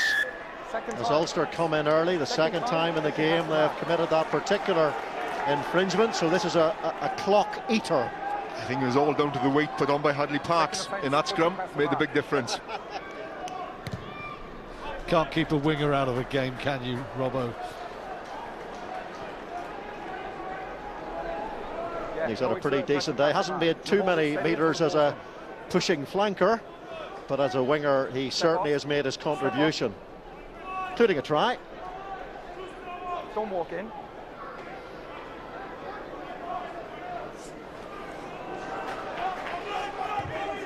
Hold. I thought Davis looked in front there. Play on back off red. Come off a red hand, and it is a man with a red hand on his shirt, Willie Falloon, who falls on the ball there. But on the floor, there's been a knock-on. Another scrummage to the Scarlets. 2 minutes, 46 seconds left on John Barclay's sin bin. I think Aaron Shingler's had a very strong game. We talked about it, his carrying ability, but his work in the liner as well. Yeah, he has a strong all-round display. Very good player, isn't he? Going forward, he's got good hands as well. You know, he's a clever player. Scarlets were a little bit lucky there. I don't think there was much doubt. James Davis was a metre or so in front of Aled Davis on that box kick, and the officials missed that one. Aaron Shingler, part of the Wales Grand Slam winning squad 3 years ago. Much better scrummage from the Scarlets, and the penalty comes from it. And remember, this is a Scarlet side with 14 men, but they have one of the best pushing flankers, winger stroke in the business. And they've got a new loose head on there. Rob Evans has come onto the field as well, bringing his power and bulk to the party. But really, all about down to 14 men once again. Bags of character. We showed it last week in Scotstown. Very evident again today. Well, Rob Evans had a fabulous domestic season, didn't he, last year? And I think, was it Italy? He had a bit of a hard time in the Six Nations, lost his way a bit, but this is a guy with a big future, and Rob Evans has come off this bench and he has turbocharged this Scarlets pack. Well, it's not often you come up against Martin Castrogiovanni, and he gives a lot of loosehead props a tough time. Scarlets' 200th Welsh international, Rob Evans. The first one is standing beside me.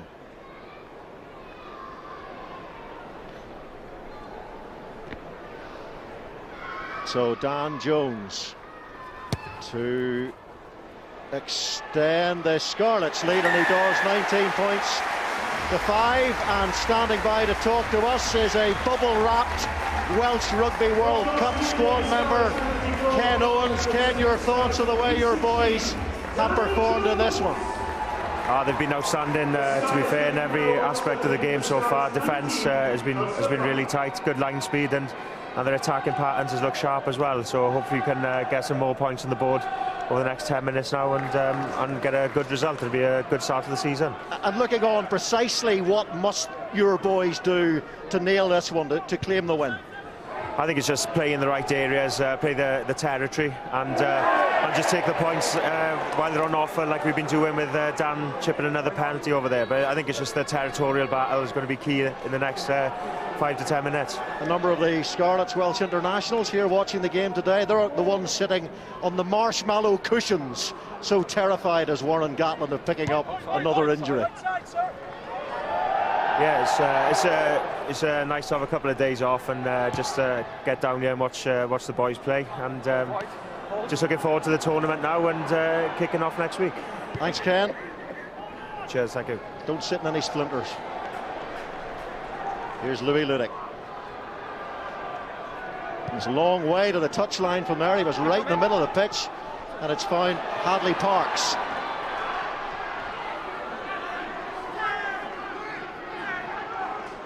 Good tackle from Willie Falloon there, doing the open sides work, getting to where the ball is.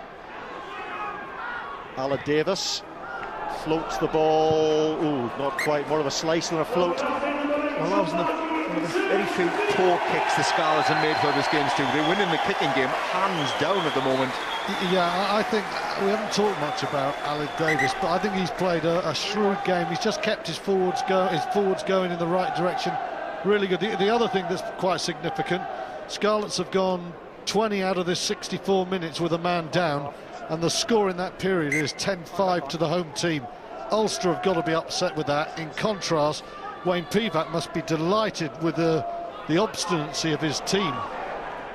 Van der Merwe, yet another line-out take. Peter Nelson, in comes Steph Evans. Oh, and maybe the sun caught him there. He was certainly caught out. And the backtracking by the Scarlets again, and it's a word I've used before to talk about their defence, is defiant. Oh, what an opportunity for Ulster. From one of the few errors we've seen from Stephen Evans from that high-hanging X. That's a good kick. Pressure came down in the island. Scholes is there in the island, and desperate tackle, as you said, just to prevent that try. Again, a blown opportunity from Ulster. Here, okay? Wait for the ball to come in. Great defending though, isn't it? Not so good there from Evans, who's had a good game. Scholes tries to get this away, and Tom Williams, he's coming back at pace, and he just throws his arms around to make sure that that ball is not going to get away from the body of the attacking man. And that's a flavour of what we saw in the second half, in particular at Scotstoun last week. Jan, you were there with me. So John Barclay is back on the field. Full complement for the Scarlets, and another penalty at the scrum. They're just beginning to assert themselves, and you made the good point, Rob Evans coming on and maybe changing things there. Sometimes people talk about impact subs, and they always think about back row forwards bashing and brilliant backs, but an impact can be made in the front row. Wow, this scrum has been re-energised by the appearance of Rob Evans into the scrum. Thought in the first half it was just about Ulster. Evans has come on, and it's now clear points margin Scarlets. Third scrum penalty that Ulster have conceded. They conceded 5 scrum penalties last week. Callum Black tries to get through on Aled Davis. In goes Scholes, and again there's a misjudgment in the air. The sun is beginning to drop lower in the sky. I wonder, is that a factor? And away 6. Good. Paul Marshall to Nelson. Remember, a stand-in out half. No Sam Windsor either, a new signing for Ulster this season. He's injured along with Ian Humphreys. No Paddy Jackson. Didn't survive the clean out. Don't pull him in.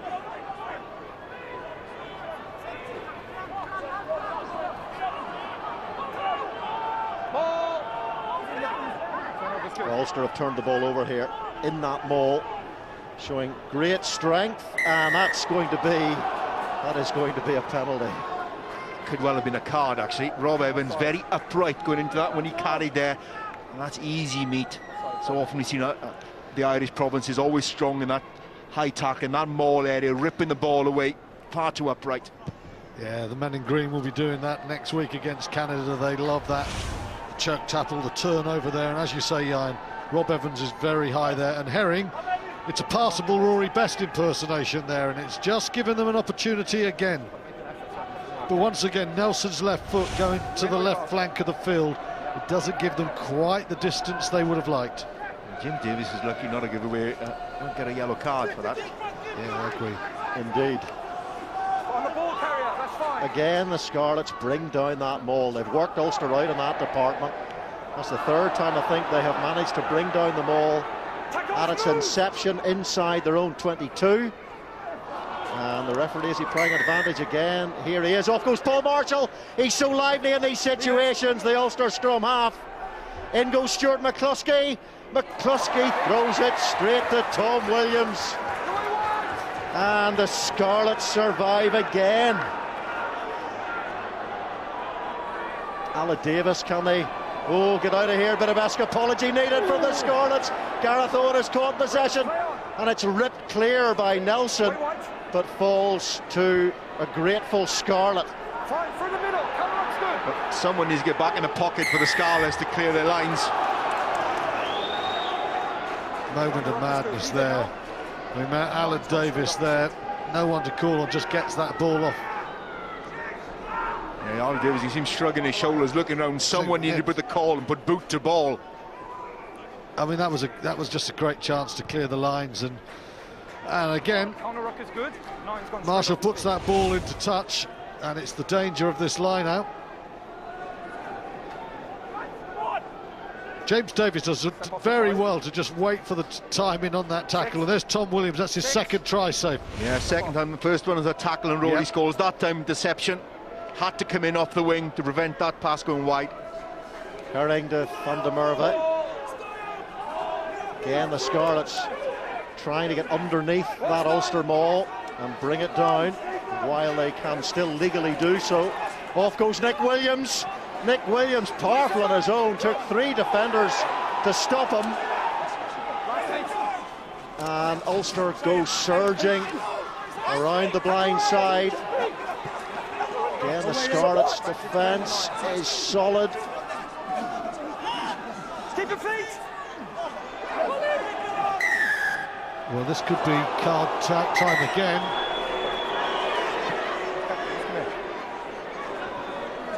Just listen to me, okay? You're perfectly legal through the middle, but then you've gone off your feet and you must let it go, and you played the 9, okay? Any more in this area, and somebody else goes. Can I ask why I can do that then? You can't play the 9 without the ball. He's allowed to come through the ruck on his feet.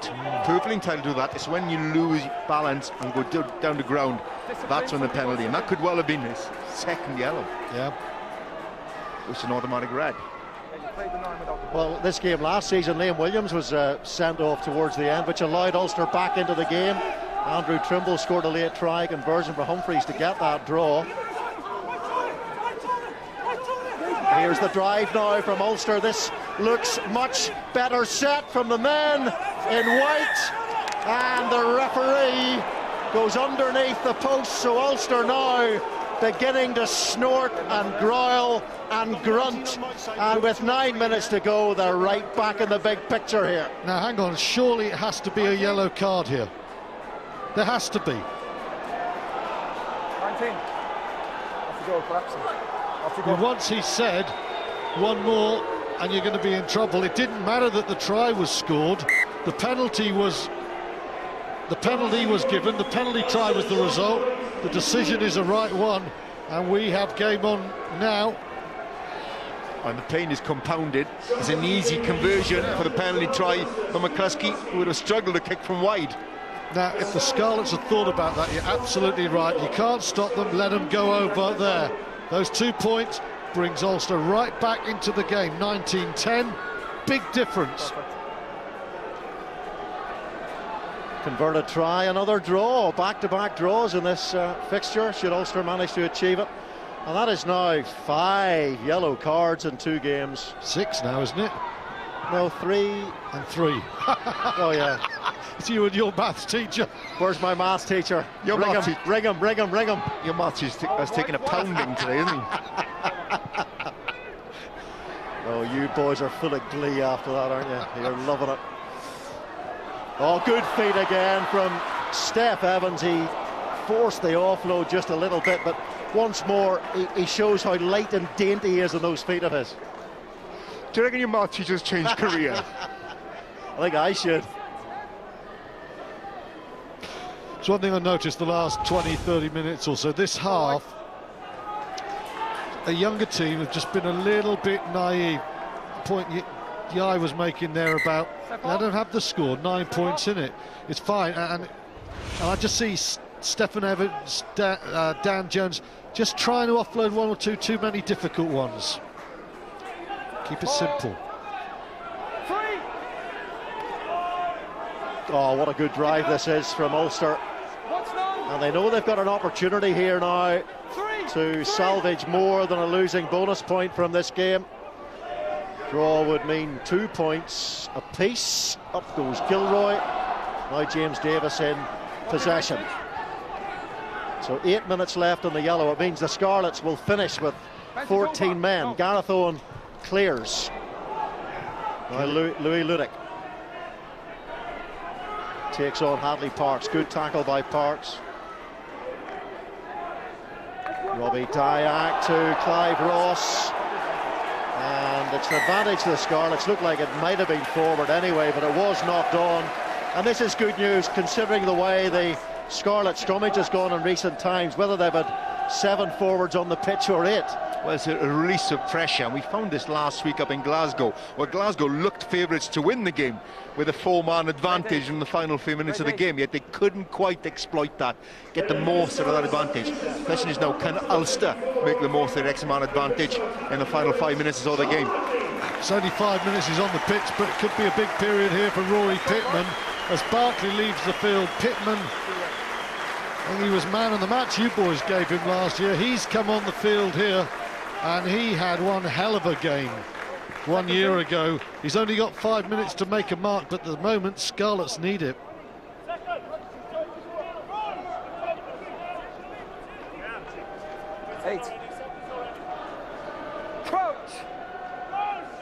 Ulster, remember, knocked out in the semi-finals last season by Glasgow. A late DTH Van der Merwe try at Scotstoun. DTH these days is a member of the Scarlets club, though he'll be away with Canada for the World Cup. Alan Davis and Daniel Jones hooks the ball, but not beyond Craig Gilroy.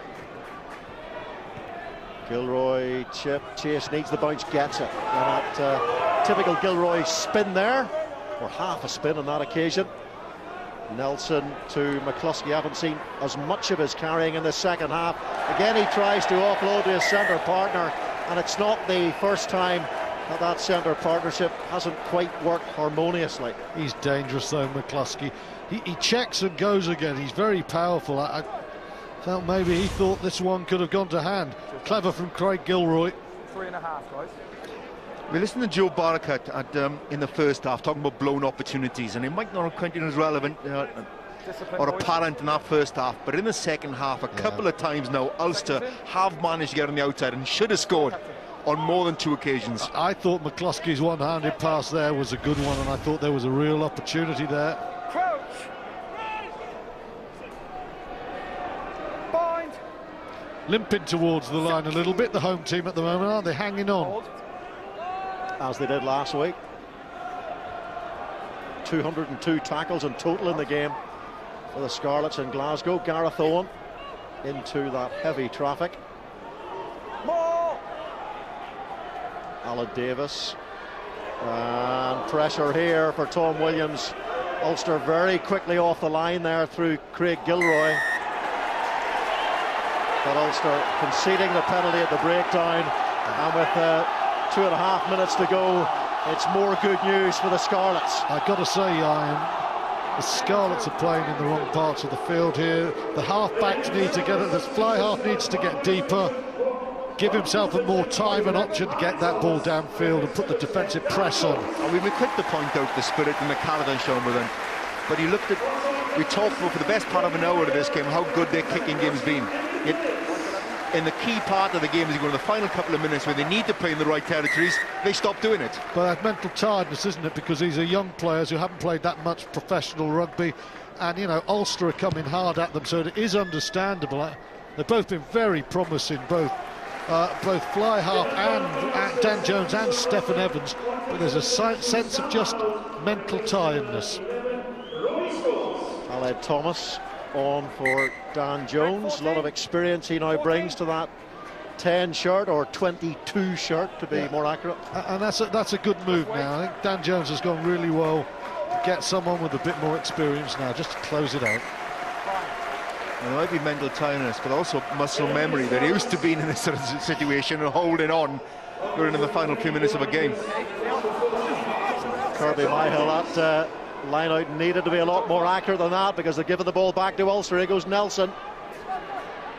And really, if they'd secured that line out, they would have been close there to be able to run down the clock. But even better than that, who needs running down the clock when you've got a penalty right underneath the shadow of the posts? And a brilliant open side flanker in James Davis. That's made for him. Isolated ball carrier straight in there.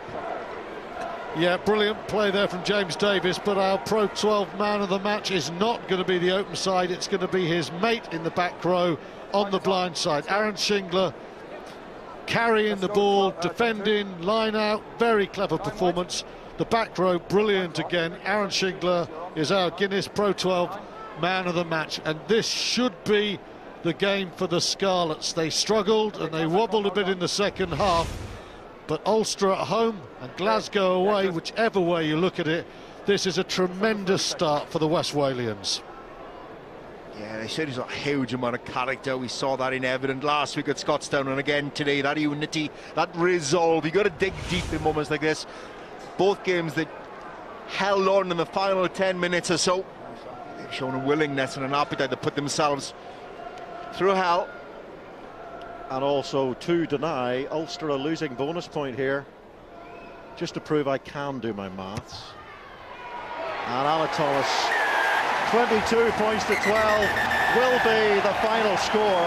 And again, have to use that word, defiance. They've been defiant for the second week in a row, 2 wins in a row, and in this World Cup window, well, the Scarlets have made the perfect start to their league campaign. Scarlets toughed it out, and in the last 10 years that hasn't always been the word you used about them. A team full of talent. Sometimes they've been weak when it mattered most. Not so far this season. No, they showed that character. They didn't have much ball in the second half. They showed enterprise in the first half, but it's all about the heart, all about the character. They've shown that in abundance this afternoon once again. Well, they are determined to become the best region in Wales, and at the beginning of this season they have sent out the word that maybe they will be given time. Their target is to usurp the Ospreys, and that has been a confident opening fortnight to this Pro 12 for Scarlets and their coach Wayne Pivac. Gentlemen, thank you very much indeed. Well done, the Scarlets. What a positive start to a new season for John Barclay and his teammates. 2 out of 2, and at the moment they sit top of the table. We'll have a look at that in just a moment or two. Ulster with 1 or 2 work-ons, I think it's fair to say, but new directions in our second game of the day for both Leinster and the Cardiff Blues this season. New men in charge, 2 contrasting starts last weekend. I would have thought Leinster would have been pretty disappointed to go down as they did in Edinburgh. The Blues absolutely rampant against Zebra, 11 tries in all for them.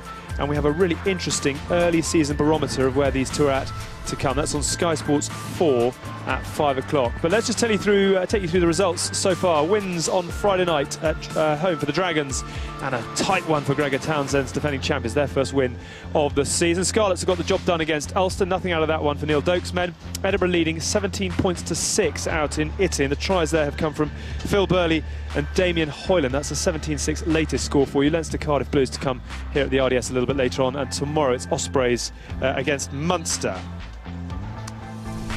So in terms of the table, as we said, Scarlets go top for now, 2 out of 2, and looking pretty as we head towards the break. Connacht in second. Cardiff Blues could potentially go back to the top with a win here in our game to come a little bit later on. Ulster in fourth for now. And then it's, early season stages, as you say. Dragons, Warriors, unfortunately Zebra once again taking up their place at the bottom of the table. Let's just tell you about the other rugby that we have for you in the coming days and weeks. Tomorrow, fascinating game. As London Welsh obviously get back to life in the Green King IPA Championship. Bristol losing last weekend in the opener. That was from 3 o'clock tomorrow for you on Sky Sports 5. And on September the 24th, there's a bit of a precursor to the big England-Wales game in the Rugby World Cup. The Legends will go head-to-head at the Twickenham Stoop, and that is at 6 o'clock on Sky Sports 5. It's been a thoroughly entertaining first game for us this afternoon, including, for the first time in the professional game in the Northern Hemisphere, the appearance of Player Mike. And here's a reminder of how Stuart McCloskey got on. Eyes open. Yeah. Oh, Nick. Turn it up, Dave, turn it up. Yeah. Yeah.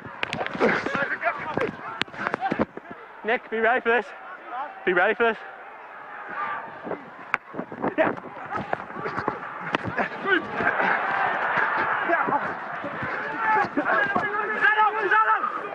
I was just looking for that, I was like, ah. Oh. Well, fantastic access, and many thanks to Ulster and to Stuart for allowing us that this afternoon. We'll hope to see that throughout the course of the season, of course, but ultimately a losing cause for Ulster today. Let's have a word with the victorious man of the match, Aaron Shingler, who joins us from the Parker Scarlets. Congratulations, Aaron, to you and your team. 22-12 the final score. At times, did you make it a little bit harder for yourselves than it should have been, or was that just a thoroughly satisfying afternoon's work? No, I think it's satisfying, to be honest with you. Ulster, very quality outfit, and we're just glad to get over the line, really. Very happy with our first two performances, and really pleased with the 4 points. Absolutely. As I was saying, top of the table, only 2 games gone, of course, but what do you feel has been key to your start this season? What has gone particularly well? I think it's hard to say, really. I just don't think we're not giving up in defence. We're not giving easy tries away. We know in attack we're good with the ball. We score tries, but it's our defence that it's really won us the first 2 games, and yeah, that's it really. We've got Scott Cornell alongside. We were talking during that second half about how robust your set piece is looking in the early exchanges this season as well. At times, I think a couple of years ago, that was sort of labelled as a bit of a soft underbelly. How have you brought that on to the sort of shape that it's in at the moment? I think the front row, obviously, in the scrum are doing outstanding. We needed a few big scrums towards the end, and to get them penalties to get points. And when we were in that 22, that scrum where we could exit well with a penalty, and obviously the line-up went pretty well. So just really solid players doing a good job. Well, well done to you and your team. I'm afraid time is tight, so we'll leave it there. But congratulations on your Guinness Pro 12 Man of the Match performance, and we'll look forward to seeing you in the not-too-distant future. Aaron, thank you very much indeed. Thank you. Interesting. Obviously, I suppose it is difficult, in these early games and with a lot of people away to sort of work out exactly what the real pluses are. But from your point of view, what has caught your eye about the Scarlets in these only 2 rounds? The desire. I thought the tackling was magnificent. The way they kept him out. The one thing that you would say is discipline. We said it before the game. You're not going to win games all season if you have 3 yellow cards per game. They're making it very, very difficult for themselves. But you could see the desire. You can see the way that they're working for each other. The likes of James Davis, we talked about Shingler in there, absolutely magnificent today. And I thought the set piece was brilliant. The line out, they got big lean forwards who were easy to get in the air, so the line out's good. And as well, I thought the scrum was absolutely superb when they coming on there. Phil John at Lou said he's the scrum coach, and then he brings Rob Evans on, just come back from Welsh camp, eager to prove everybody that he should still be in that Welsh squad, and comes on and dominates towards the end and allows them, as Aaron said, the exit strategy, to win penalties, to put them in the right areas when they were under pressure in the last 10 minutes. We'll get your thoughts on Ulster in just a moment, but let's head back to the Parker Scarlets, because I think the Ulster captain, Rob Herring, is ready to talk to us. And thanks once again for coming out to have a quick word. Commiserations today. Do you feel in the aftermath that at times you were your own worst enemy out there? Yeah, I think definitely, maybe in the first half, we tried to overplay a bit, and sort of let them off in our attack in their 22. which was a bit disappointing for us. I think we had multiple opportunities to attack at their line, and just through our own errors, just took the pressure off them a bit. We were having a look at half-time at some of those errors. Is it easy to put your finger on where they were coming from and why, at this stage, after a long, pre-season, you were committing the types of handling errors that you were? Yeah, well, I think we know coming into the game they have some really good breakdown threats in their side, and we saw last week how they took the life out of Glasgow through the breakdown, and we tried to emphasise it over the week. But I think that's probably the area we let ourselves down. They got on the ball quite a bit, and we were sloppy with our own ball focus and dropping the ball a bit in the 22 as well. So I think just in terms of that, we took the pressure off them and put ourselves under massive pressure. You obviously did well to fight back in the second half, but how frustrating with the last kick of the game to come away with absolutely nothing? I mean, does it make it a thoroughly all-round disappointing day? Yeah, I think we'll have to go back and look at the game. But I guess the initial thoughts disappointing, especially obviously them getting that kick over and taking all the points away from us. But I think we had knock-on advantage, and we might maybe just try to overplay a bit and try to fight back and get the draw. But obviously it came down to the breakdown again, where they've been strong all game, and they got that turnover. Okay. Well, listen, thanks, as I said, for coming to have a chat with us, and I'm sure no need to panic just yet, but safe journey home, and we'll look forward to seeing you again soon. Thanks very much indeed. Thanks, Rob. And exactly that point, really. I mean, I can't imagine that they'll be shaking things too much, Ulster. It's so many players away. Is it just about keeping going through this period? Yeah, I think so, but they need to learn a lot from that. I mean, I think the period after half-time, whenever Edwards was still in the bin, I think they had 8 minutes. They compounded error after error. They gave away 2 penalties. Peter Nelson kicked a 22 straight into touch that gave Clonethley that position in the 22 where they were clinical enough to score the try. Nick Williams ran out of defence for that try. Small little errors that just added up throughout the course of the game, and Clonethley were rightly winners. But that's not to say Ulster didn't have chances to get the draw in the end. Stuart McCluskey made a break, offloaded to Luke Marshall. He just couldn't hold it. Otherwise, they were down and creating another chance to score. So hugely disappointing. They've got to play to their strengths as well. We saw that coming towards the last 15 minutes, banging into the corners, drive line out. So sometimes you don't go away from that. You just need to play to your strengths. Unfortunately, too many mistakes from Ulster today. Okay, guys, thank you very much indeed.